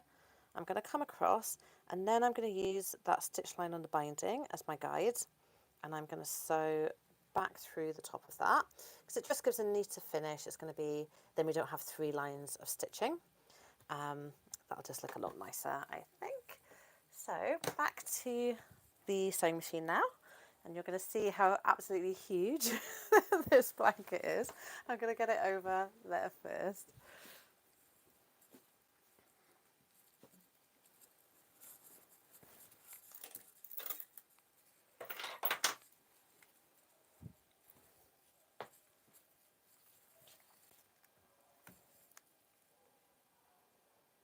Okay, so spin back around. So actually I'm going to put the camera just so you can see the absolutely huge on this blanket. But I'm excited. That means we're going to have a lovely floor length blanket coat, which is going to be wicked. So let's get you guys back in. Okay, so now I'm going to see if we can get a good angle for this one.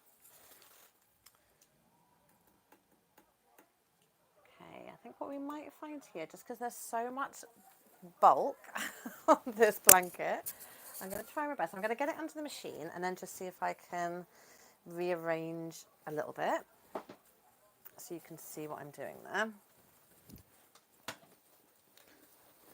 If it does seem like it's going to be really difficult for you to see from that angle, I'm going to change it so you're actually over the top of the sewing machine.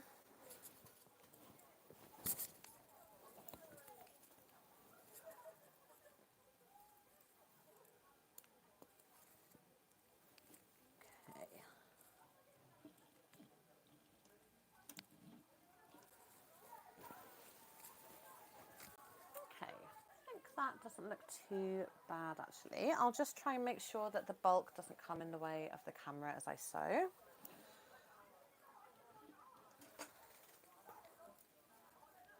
So this first line is the one I'm doing right on the edge.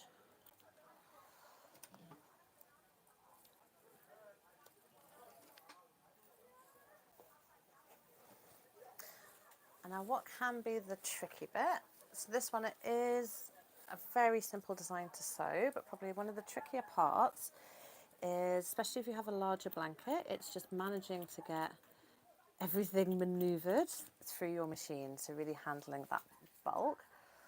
So you can kind of see, it's probably actually quite useful for you to see from this angle, because you can see kind of just how much movement I'm having to do that blanket. So I'm just being really careful to keep everything really flat here.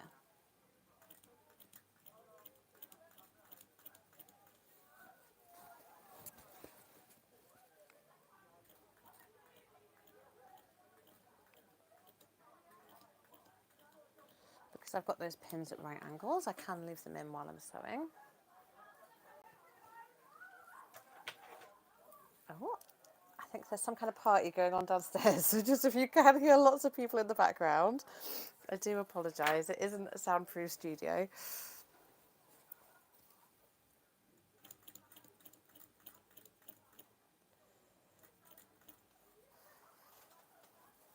Okay, so yeah, so you can see the actual stitching itself is really simple. I'm just following the edge. But the trickiness, I'm actually going to take my stitch length all the way up to 3, I think.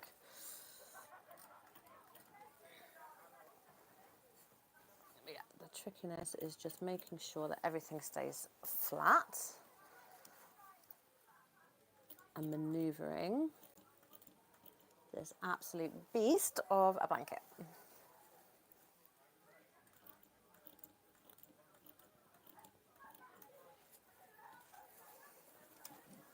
Okay, so see I'm now having to shift that whole bulk so it's through that hole in the machine. It does help if you have the space for this. Obviously I'm working on an industrial which is connected to a table, but if you can have your machine on a larger table, maybe the kitchen table if that's possible, just being able to rest the bulk, if you have a really big blanket, onto something will really help you as you're stitching this part.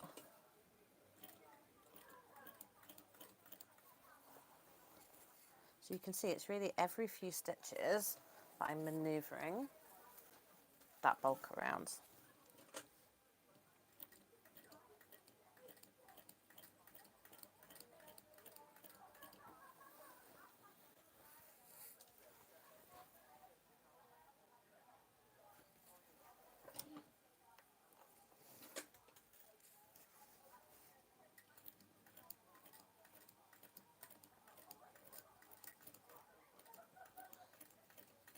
You'll probably find there'll be a point, so when we go into the front of the jacket, when it will become a little bit easier, and that will be the opposite on the two sides that you're sewing.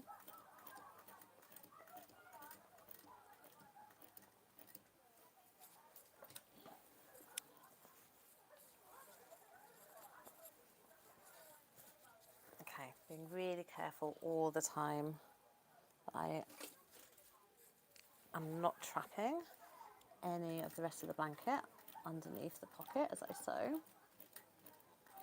You can kind of see how I'm holding my hands as well. Oh, let's try and get rid of the bulk in the camera. So, see, I've got them flat and I'm using them to hold the blanket down as I stitch.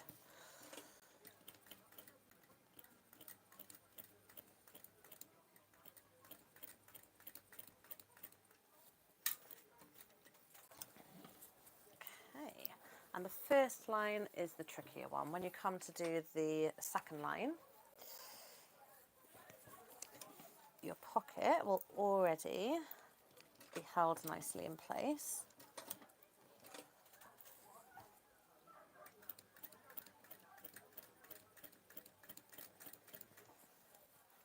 And they can, especially in these bulkier blankets, feel like a little bit of a workout. It can be a really physical task actually getting our blanket through the machine. I would say on a kitchen table it'll probably be easier from this. I've got a wall at this far side, so that's kind of meaning that the blanket can't spread out there, which is making it a little bit more challenging. So if you are able to position your machine where you've got space behind it, that will really help you for this part.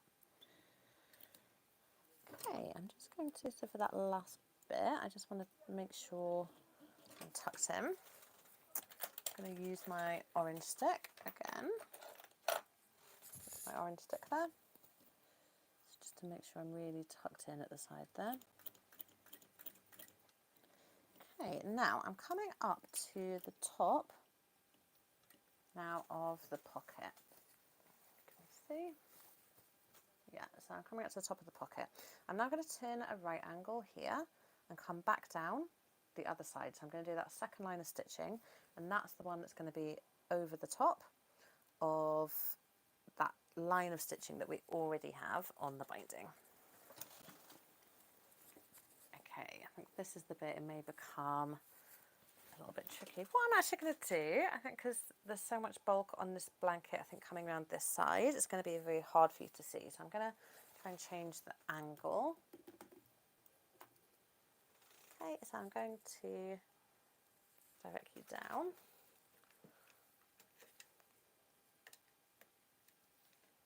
Yeah, I think let's come in this side. Be a little bit easier for you to see the next point. Yeah, see I'm turning there.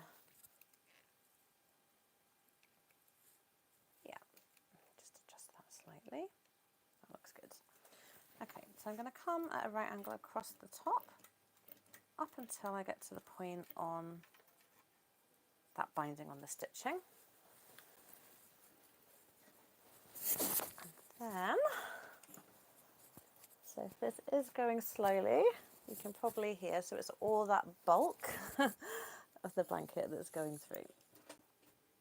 Okay, fantastic. So,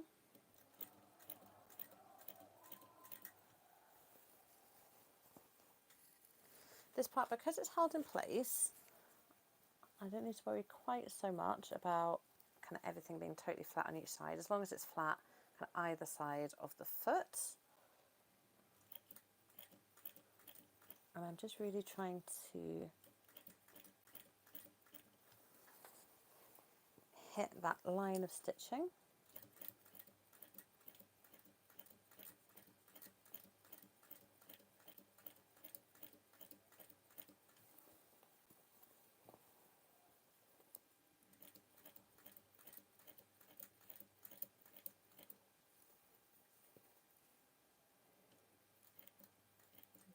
little bit of extra care around that corner.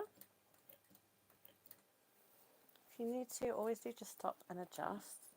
If you have your needle into your cloth, you can always use it as a pivot to help yourself adjust when going around tricky corners.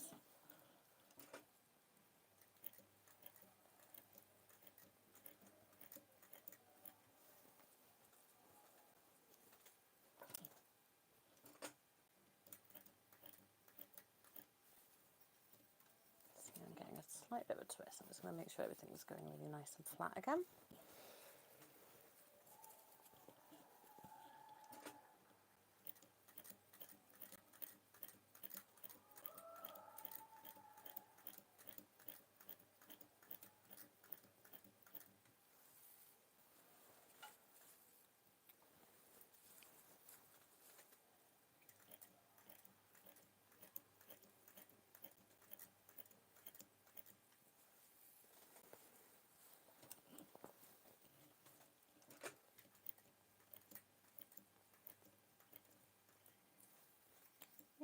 Again, coming up to the second corner. So just using that needle as a pivot. So I'm getting my hand underneath here just to make sure everything's really nice and flat.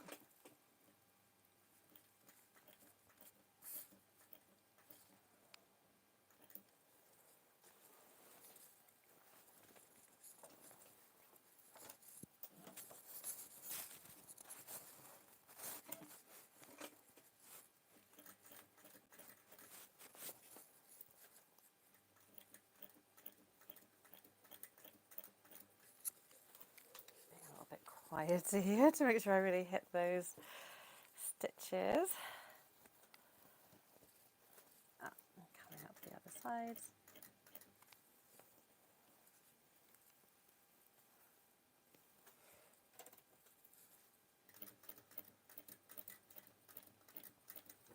I'm going to use my orange stick. So we've got like a little bit of an angle. I want to just make sure that binding there is really tucked in nicely.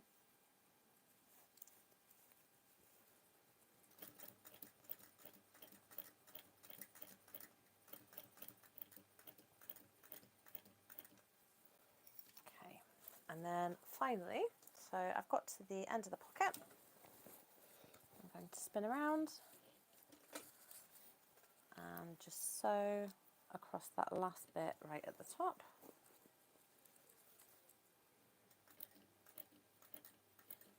And I'm going to sew right the way back. Just to make sure that's really nice and strong. Okay. I'm just going to come through the armhole there to cut that thread underneath.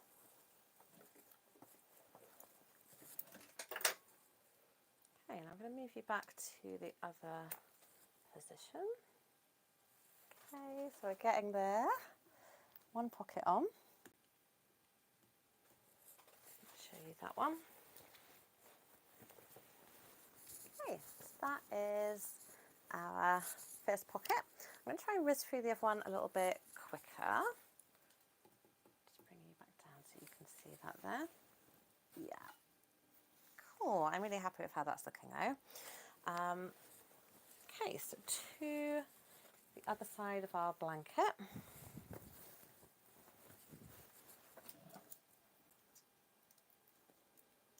Make sure to pull a little bit more thread through.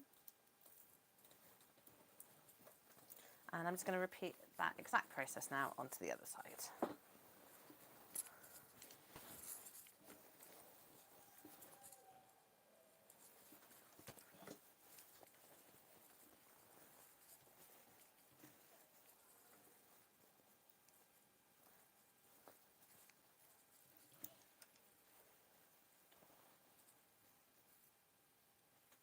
Okay. So I'm going to use my orange stick again. There's a little bit of that binding popping out I'm not quite happy with. Yeah. That looks much nicer.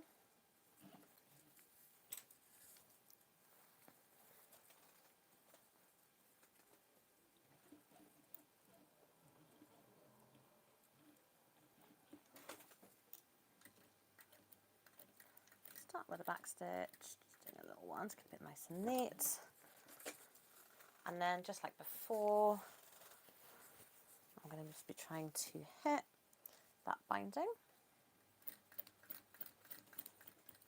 at the very edge there. Oh, so I've missed a little bit of binding. I am going to go back and redo that. I think we were saying before, there's sometimes it's things you can live with, things you can't. That one, I think because that is integral, it's going to be on the outside of the coat. I really want this part to be neat. So I'm going to just redo that straight away.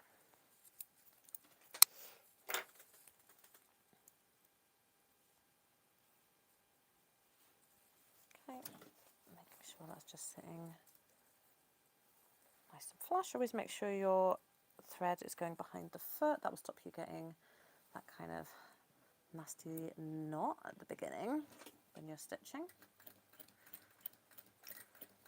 Okay.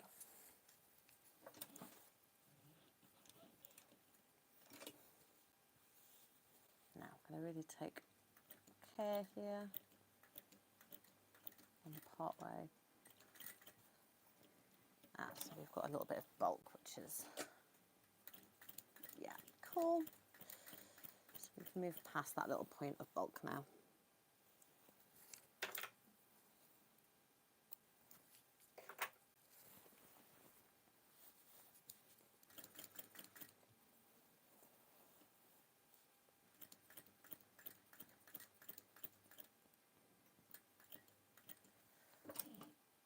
And as I said before, so if you're just joining at this part, if you are able to work on a table where you can spread the blanket out behind, that really helps. So I've got a wall here, which is kind of hindering the movement a little bit.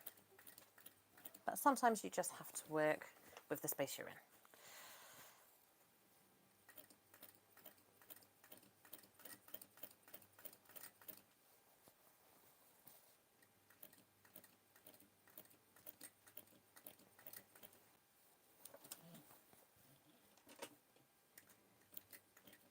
My care around the curve.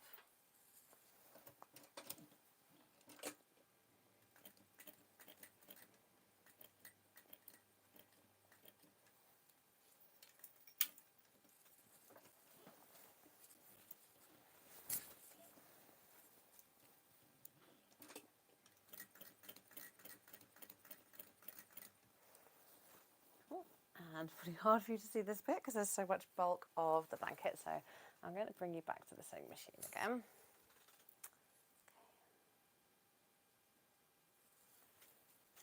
Yeah, so let's go back to the sewing machine for this next part.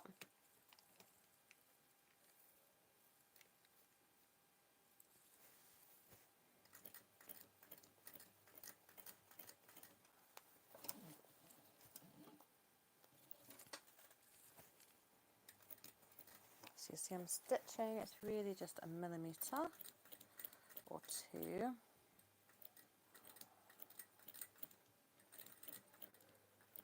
Away from that edge there. And always manoeuvring the blanket as I go to get everything nice and flat.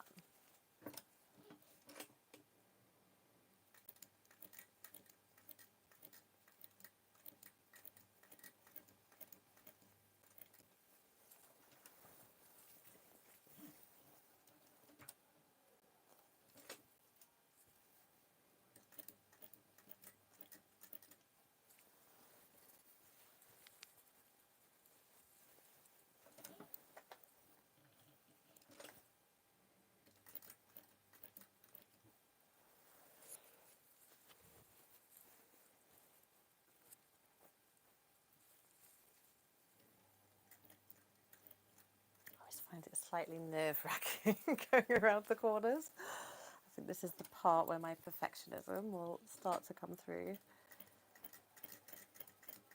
Okay, coming back up.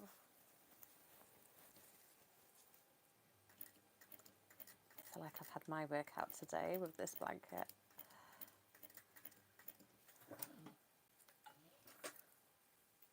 I'm actually going out this evening, so I'm hoping I can get this all done in time that I can wear it and show it off tonight.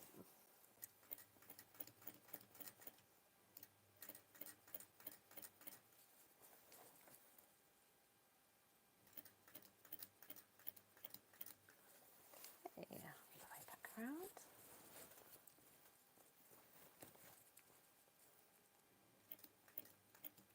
Okay, and this was the part where it was a little bit tricksy on the other side with the bulk.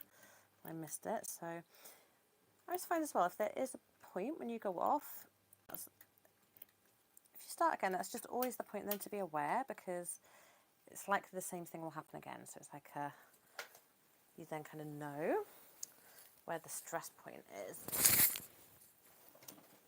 Okay, so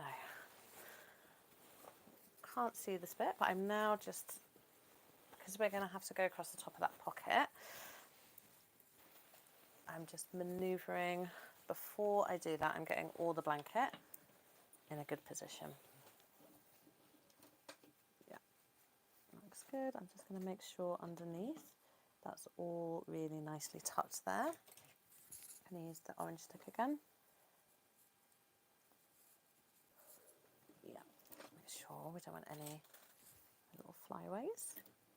I'm going to come straight across the top till I hit the line on the binding. And I'm then going to manoeuvre. So on this blanket, I think it's going to be the opposite to the other one. So we've got the slightly easier side of the bulk now to come back around, because I've now got the bulk of the blanket is towards this side. So that's on the where I've got more open space in my workroom.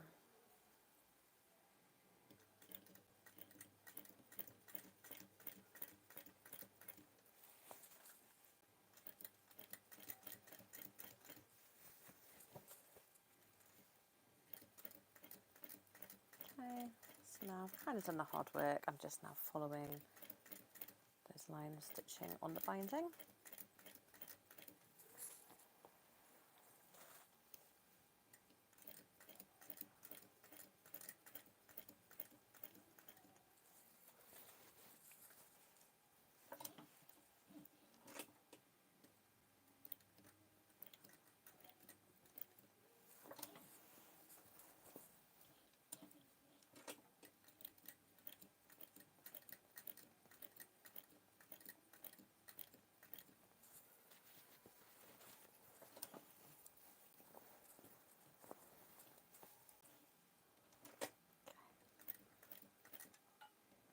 All the way around. Just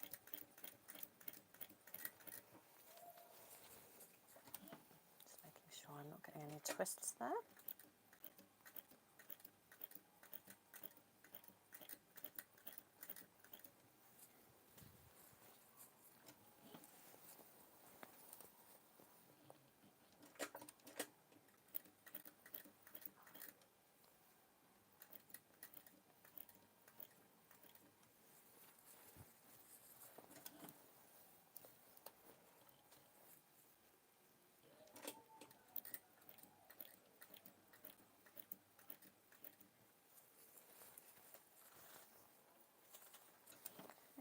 Coming back up, just making sure, so this is when it's going to start to get slightly trickier with the bulk again.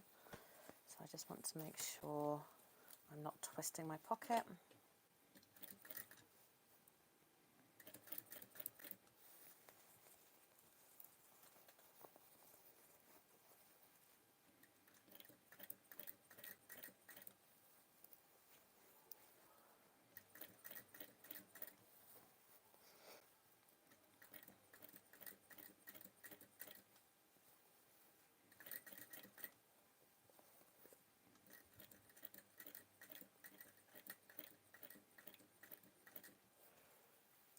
Okay. And finally, just making sure, see it's coming out a little bit of an angle. I just want to make sure that's really neatly tucked with that binding at the top.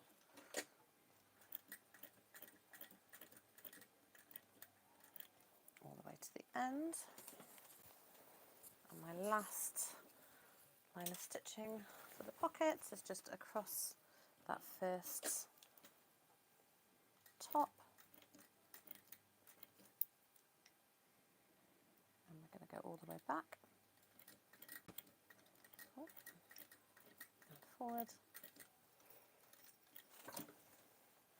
Great. Phew, okay, I feel like that was a real workout. So I'm going to give this a press on the iron now. So quick press, and then let's see if we can get the sleeves in and have a look at the length before 4 o'clock. So I'm going to take, okay, so take everyone back to the ironing station now. Turn it around.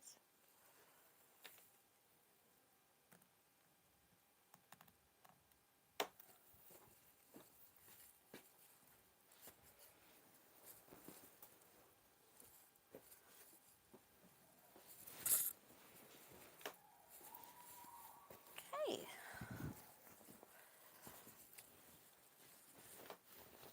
So check you can see that pocket nicely on the screen. Yeah, let's move that bit out of the way.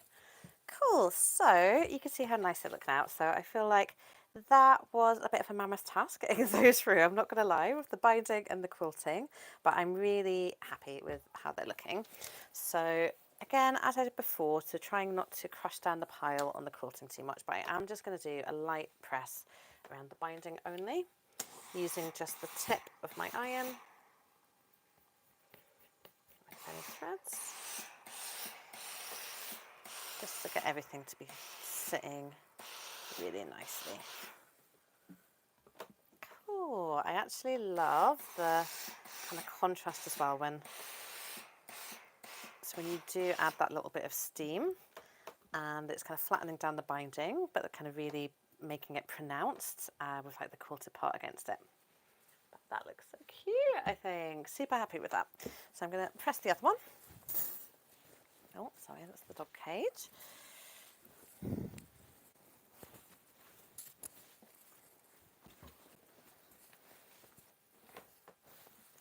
Just get that an angle you can see it. I'm just going to do exactly the same on this side. So again, just pressing the binding only.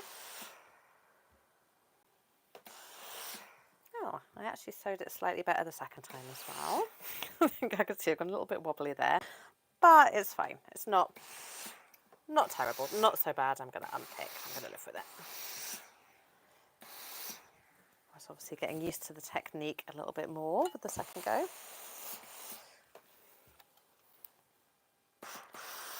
Again, see, I'm trying just to use the tip of the iron so I don't crush the whole pocket down.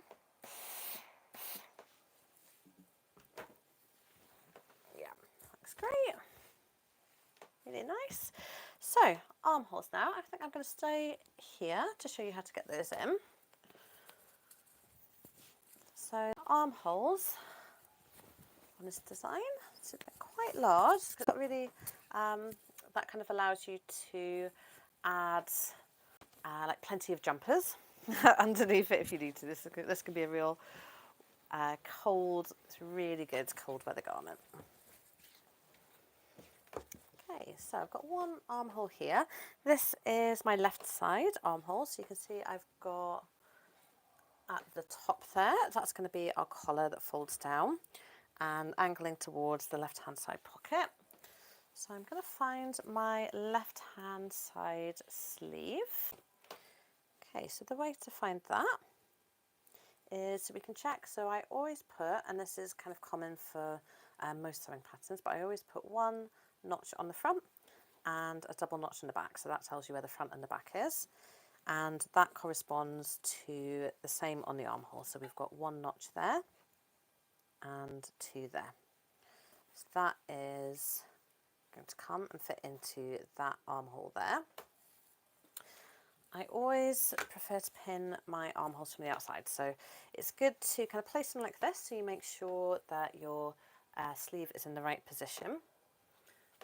Then I'm going to come inside and I'm going to get, we've got a notch at the top and that matches up to the seam we've got on our dart. So I'm going to match those two together, but I'm then going to flip around to the inside and I'm going to pin from the inside.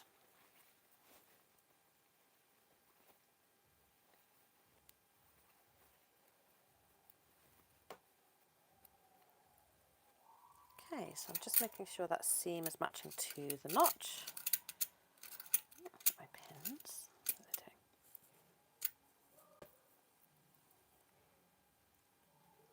And then I'm just going to work around that hole. So I'm going to get a slightly better angle for you.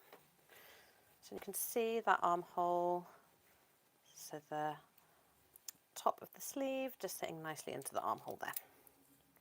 So we've got our single notch, match that one up.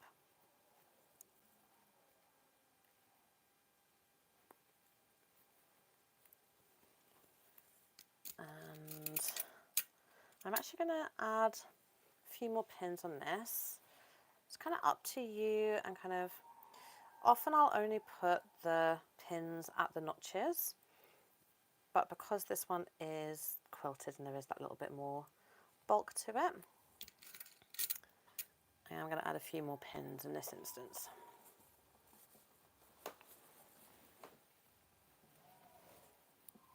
Okay, and we're just making sure as well, so that seam that we pressed, so we do want that underarm seam to be going towards the back, so that's towards the double notch. It should be lying that direction from where we pressed it from earlier.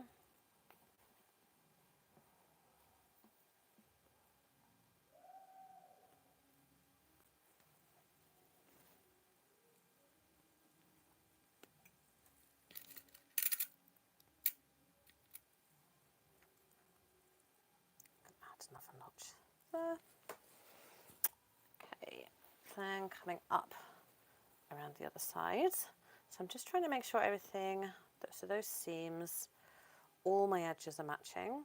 To see how that it can slip quite easily on these quilted, I'm just making sure everything's matching when I'm pinning here.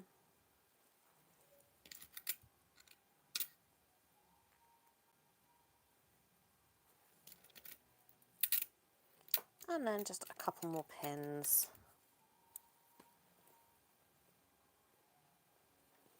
to hold that into place.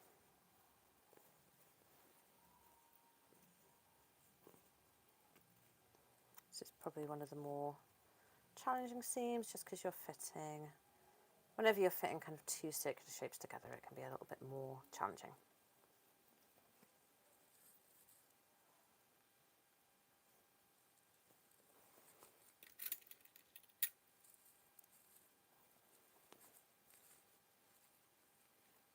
Okay, and then finally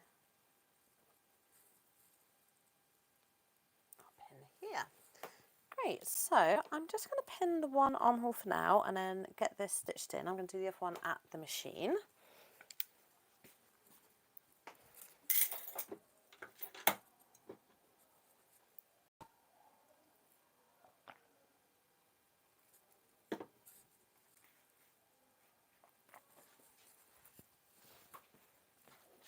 Okay. So I'm just going to give you another visual of that blanket just so you can see how huge it is. Right, it was giving me so much bother getting it through for those pockets. So if you are a beginner sewer, that is something which probably is worth bearing in mind as well when you're choosing your blanket. So the bigger and the heavier that the blanket is, the more challenging it's going to be to sew. So if it is kind of a first time, kind of the one, so the smaller, there is a minimum size, so you want it to be at least 50 inches squared for the smaller size, and at least 60 inches squared for the larger size. But maybe you want to go more towards this bracket. So this one, it was over 2 meters each side, so it's really huge. So anyway, I'm going to go bring it over to sew the next part.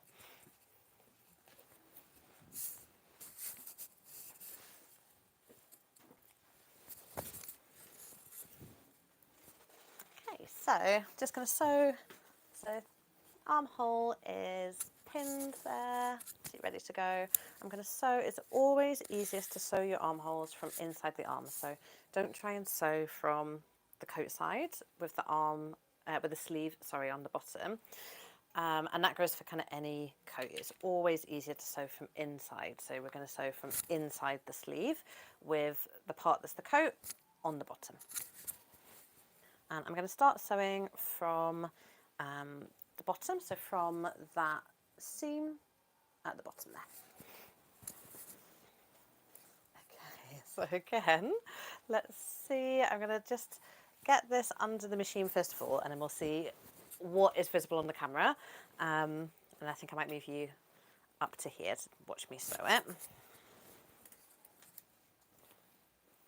I think, yeah, the bulk of the blanket is going to block out everything from that side. But let's just see how we go. Okay, so I'm just going to get it into position, clamped into position first. Okay.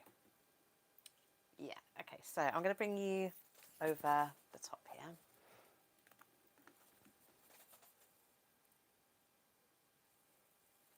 I think this is going to be the best angle this time.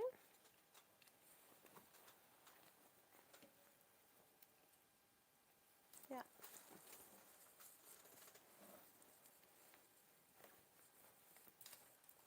Okay, I mean, also on my machines, there's, as you'd imagine, for filming, I've got lots of kind of like ring lights and tripods, so they are kind of doing battle with the blanket a little bit as well.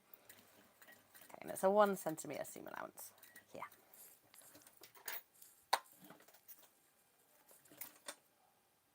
Just get that focused a little bit more.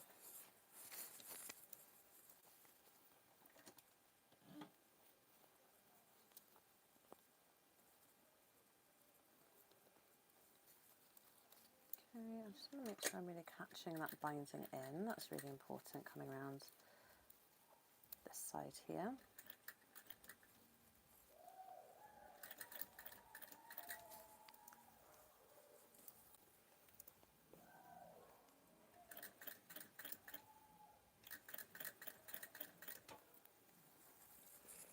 Making sure I'm getting all the layers. You can get special feet as well that do help with sewing quilted pieces. There's a really good one, it's called a roller foot, which is absolutely fantastic.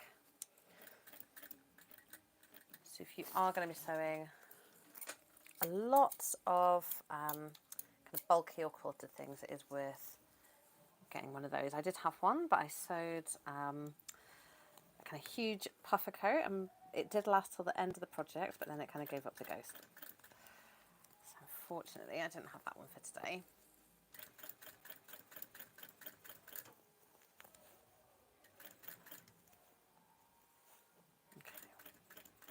So 1 centimetre seam allowance, notches matched, and I'm coming from inside of the sleeve.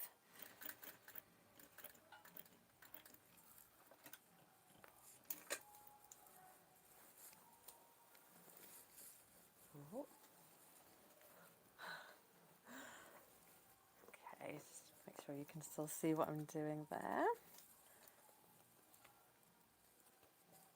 Okay, so I can see this bit coming up. It's going to be slightly more challenging.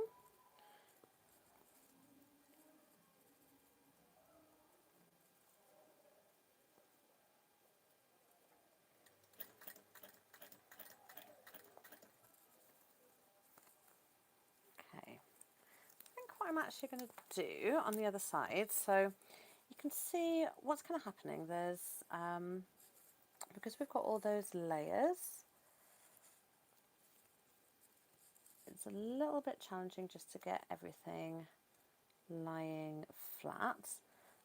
There's a little trick that I'm going to do for the other side. I'm going to carry on for this side and just see how it looks.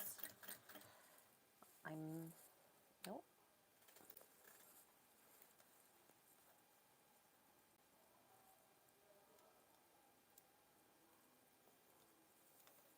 Okay, so just getting all that bulk around.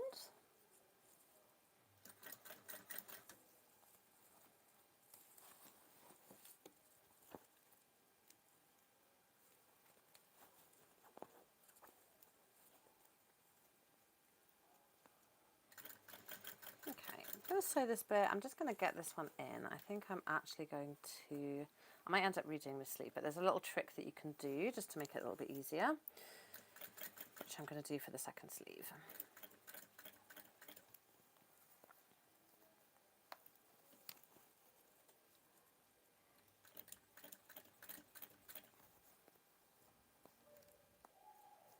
Okay, gone past that kind of slightly more challenging bit.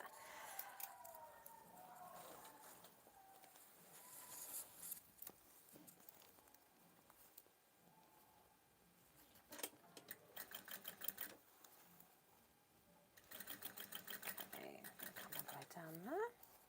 Just going to try and whiz through this. As I said, I think there is a little bit I'm going to try and sort out in this in the end. I'm a little bit conscious of the time, so I'm just going to, I want to show you the finished, be able to show you the finished thing at 4.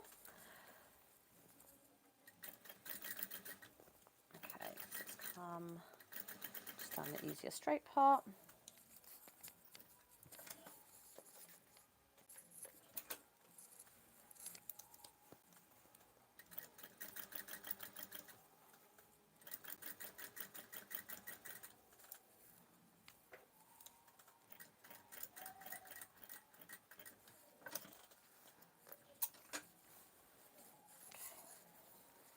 Rearrange all of this.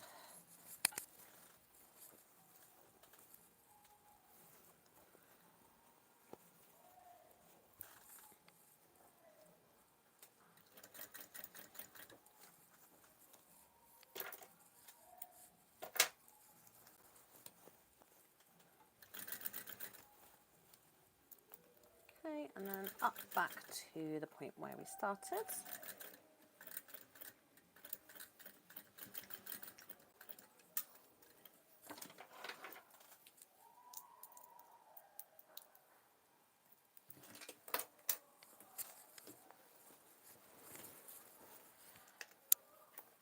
Okay, so just going to move you back to here. So I'm going to show you the slight issue that I had there. I think it's always good for you to see as well, and it's kind of helps for you to troubleshoot your own pieces. Okay, so I'm going to see. It's not actually as bad as I thought it was going to be, but I'll show you. So if we have a look there, you see there's a slight tuck, and that's where those all those layers were slipping a little bit while I was sewing. I'm going to check around the rest of the armhole. Okay, so actually I thought it was going to be worse than that, if I'm honest. But yeah, it doesn't look too bad, but you can see there is some little bits where it's caught there. Yeah, so there are some bits there. So what I'm going to do for the second sleeve, I'm going to show you. Move this out of the way.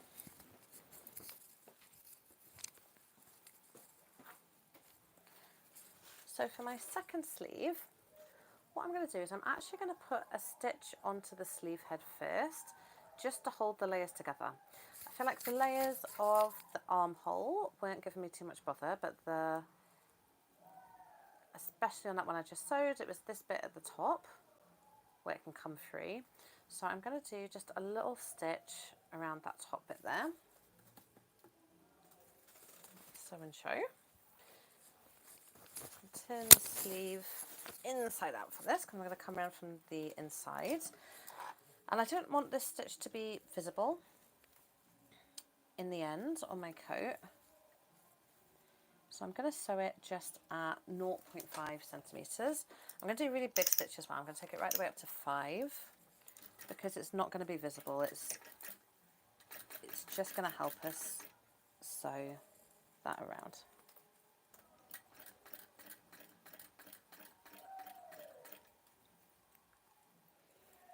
So really what it's doing is it's just holding those layers into a nice shape. You want to do this if you are going to do a little stitch like this, if it'll be beneficial for your coat. So you want it to have the right side facing up.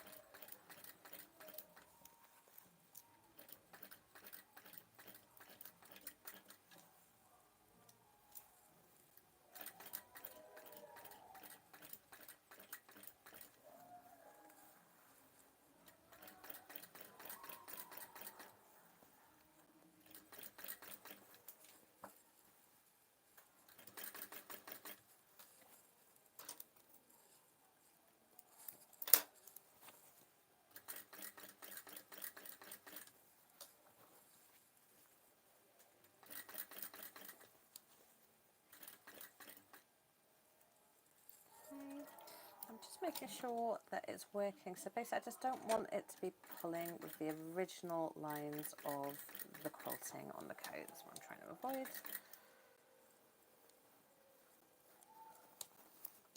And I'm actually going to come the whole way around, I think, since I'm going to do it. It's also helping to hold those seams that we sewed earlier towards the back.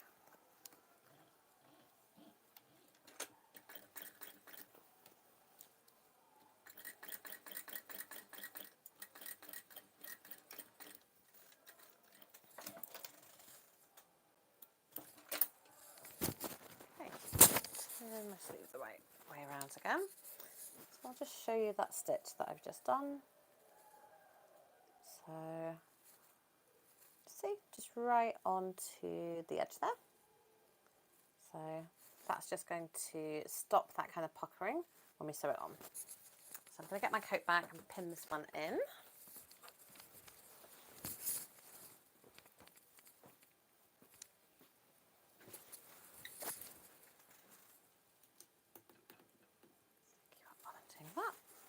Okay, so again, I'm going to come from the inside of the coat. We kind of know we've got the right sleeve now because the other one is in. So, or we can just go straight into matching up our notches.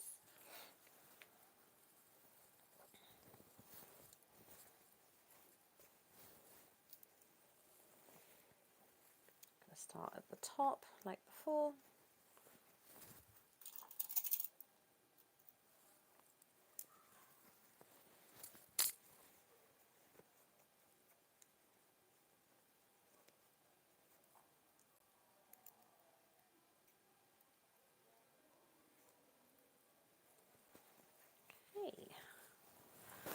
So we're starting to take shape. So I think the point I'm going to end this day, I'm going to get this second sleeve in, and then I am going to bind the armholes of this one eventually. But I think I'm going to leave that for the live, just so we can see it on, and I can explain a little bit about adjusting the length if you want to.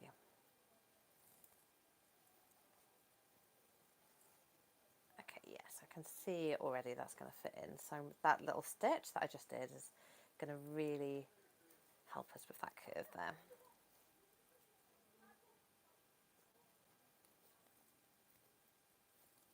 Yeah.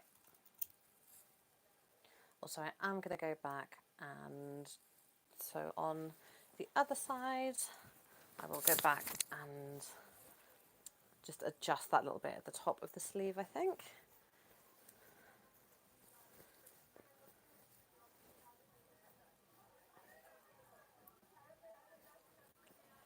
Okay, I mean this coat is definitely going to be warm though. There's it's like a full duvet on my lap.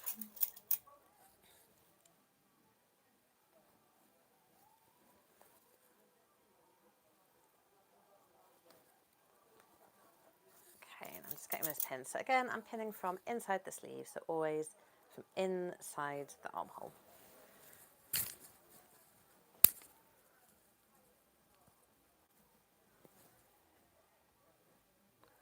Making sure my notches match up. And one thing with this pattern as well, so it is a really simple pattern, but I would say just take your time. So when you're cutting it and when you're marking up, just make sure that you've got all your notches and that they're really precise, because it is so simple. Those little markers are the things that will just help you get a really nice finish in the end.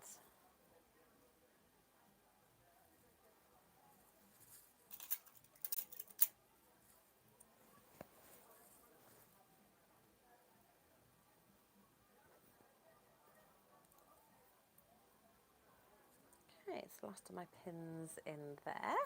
So I'm going to get this onto the machine. I'm going to move you, I'm going to get it in position, and then I'm going to move you back down here where you can see. So you're probably just going to be able to see blanket over the screen for a minute. I'm going to start at the bottom again, so at the underarm seam.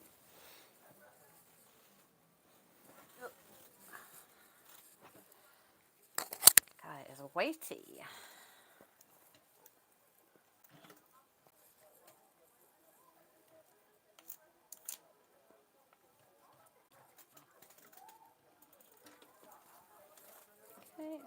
that needle in. Lost my mic.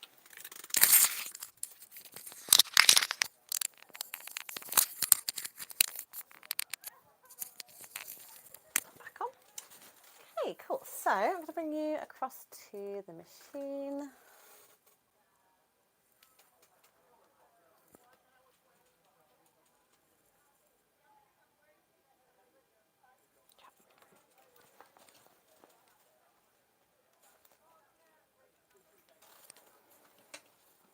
Okay, I'm just trying to get that bulk out of the way of the camera so you can see. Yeah, lovely. So again, 1 centimetre seam allowance, and I'm hoping the sleeve's going to go a little bit smoother this time because we had that extra stitch. Change my stitch length back to 3.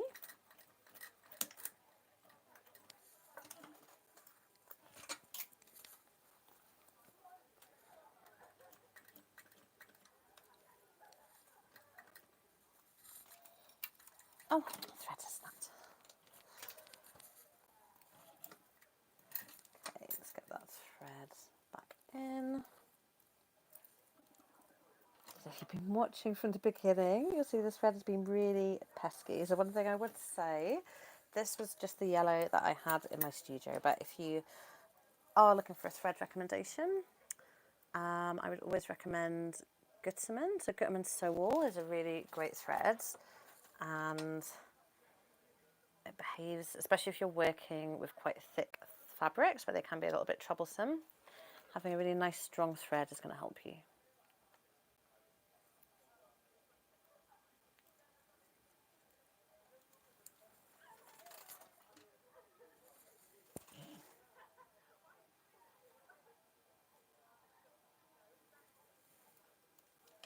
There we go.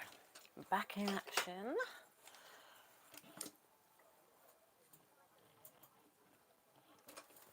Okay, I would say doing the coat in the sew along like this, I guess is quite good. It has stopped me doing any procrastination while sewing. Okay, there we go. Let's get our back stitch again, and let's try and whiz around this.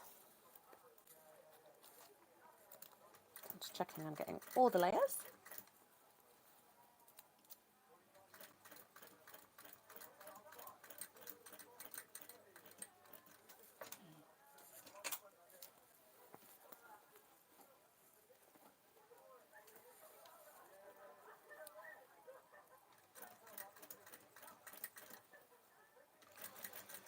All the way around.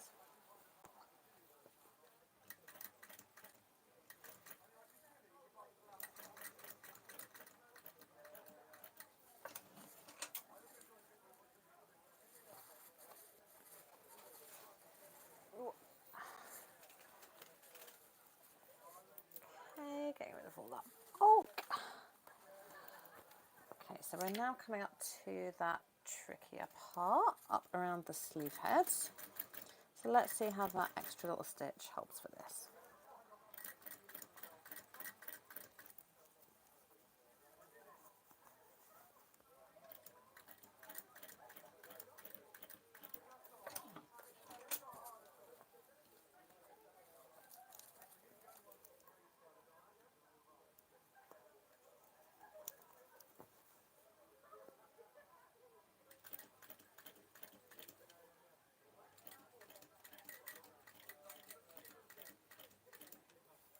Okay, that feels like it's going a lot smoother now.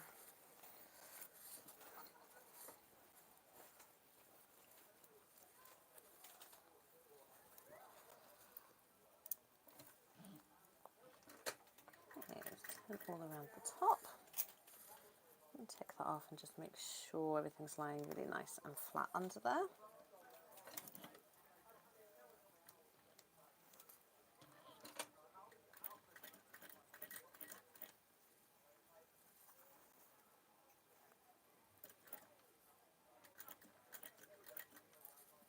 Okay, and I'm just always manoeuvring, just making sure everything is lying as flat as possible.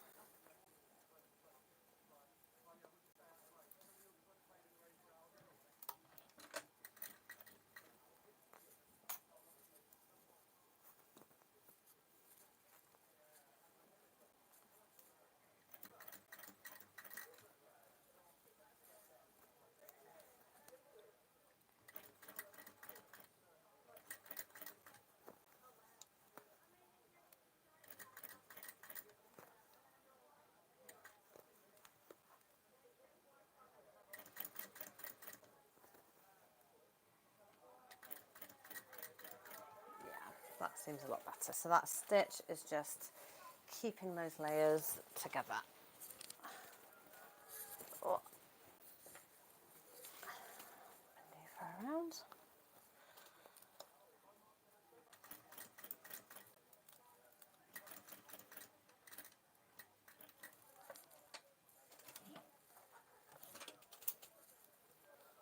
And back down the other side.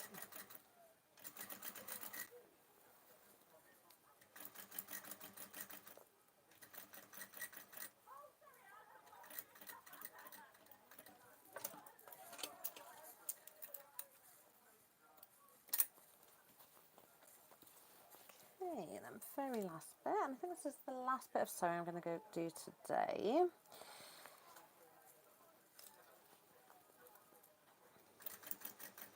I'm going to get it, once I've got the sleeve in, I'll try it on just so you can see how everything's looking.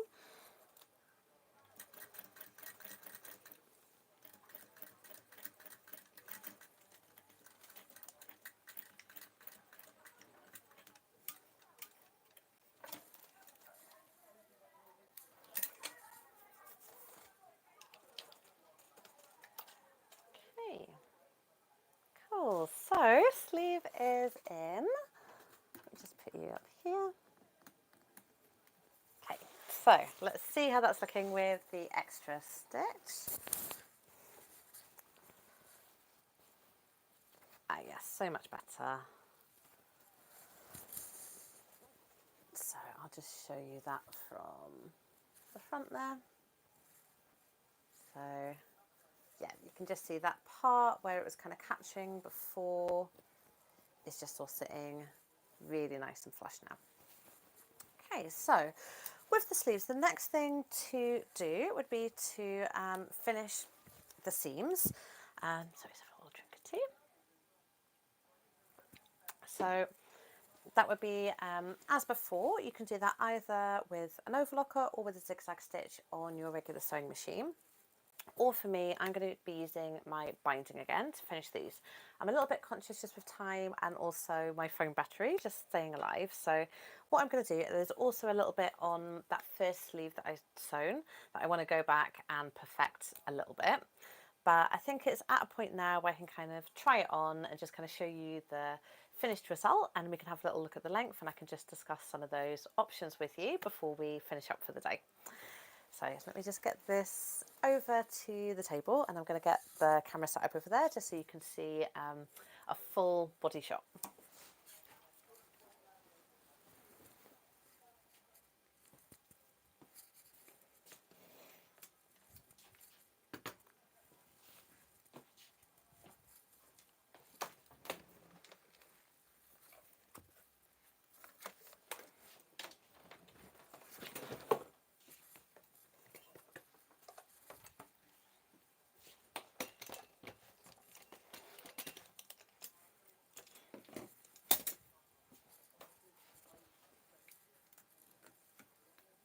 Okay, so bring you round to this side. Let's see what we can fit in here.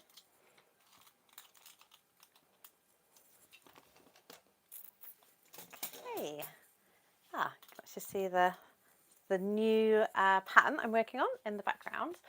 Okay, let me just see if I can get a bit more of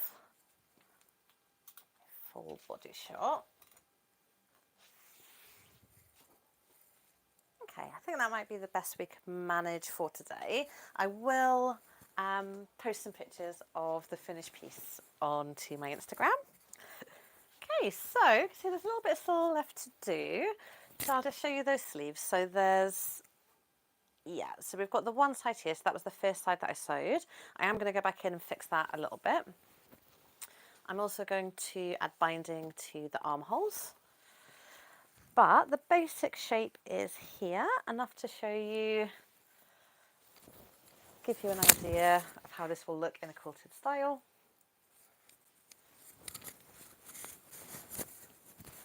Hey, there we go. So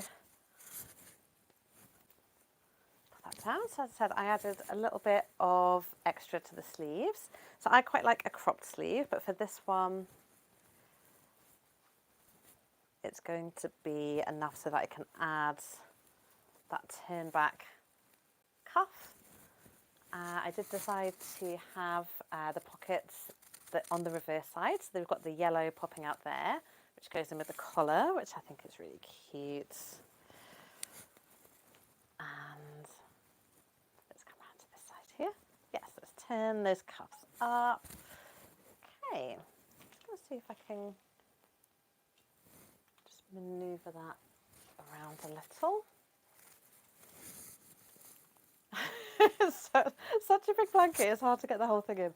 But I think you get the general idea from that. So we've got this one's it's actually really long. So I'm actually going to be I'm going to just bring that down a little just so you can see. So there's so much room here. So I'm actually going to, I think, shorten that off and bring you back around. Okay, I'm going to get it onto the stand, I think. Let's get it, but I'm going to kind of cut a little bit off the bottom and I'm going to turn that into a scarf, I think, a matching scarf. So there's going to be all coordination happening over here.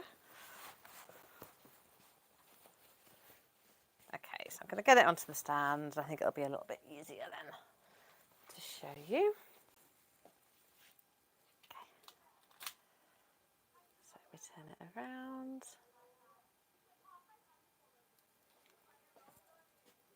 Okay, so have a little look at the details there. Get that sitting a little bit nicer. Cool, so I think this is going to be so lovely to wear. But we can see now going down, this one had this really nice kind of curved edge at the bottom, which I think is really gorgeous. You can see just how long this is. I mean, I'm not very tall, but this is definitely going to need a little bit off the bottom for me. There's the bit where I lengthened the sleeves, so that gives us that nice turn back. You can see we've got the pockets, again bringing out that contrast yellow, which is so cute. Sleeves actually are sitting okay, but I am, just for perfectionism's sake, so we can see there's a little bit where it caught a little bit, so I'm going to go back and rectify that. But other than that, I feel pretty happy with where that's gone so far. I will take some better photographs that show you the finished thing. I'll show you, I think I'll record the little bit where I do the binding around the armhole, because that can be a little bit tricky. So I'm going to show you the method that I do for that. And I'll just bring you back around to the sewing machine. Okay.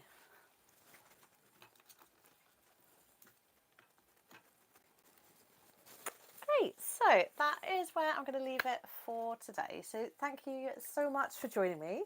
As I said, this was my first live, so it's the first time trying sewing it in real time in that way. So I'd really love to know if you have any feedback, if there's anything you think could have made it run a little bit smoother, if there's any bits whether you think the camera angles could have been improved. That'd be super helpful to know. Also, if there's anything else that you'd like to see live another time. One thing I am planning on doing is, so my palazzo pants, I'm going to show you how to put an elasticated back rather than the drawstring. So there's a little hack option for that one. But yeah, other than that, thank you so much for joining me. And wherever you are in the world, I hope you're having a lovely rest of your Saturday, and I'll see you really soon. If I can work out how to turn it off.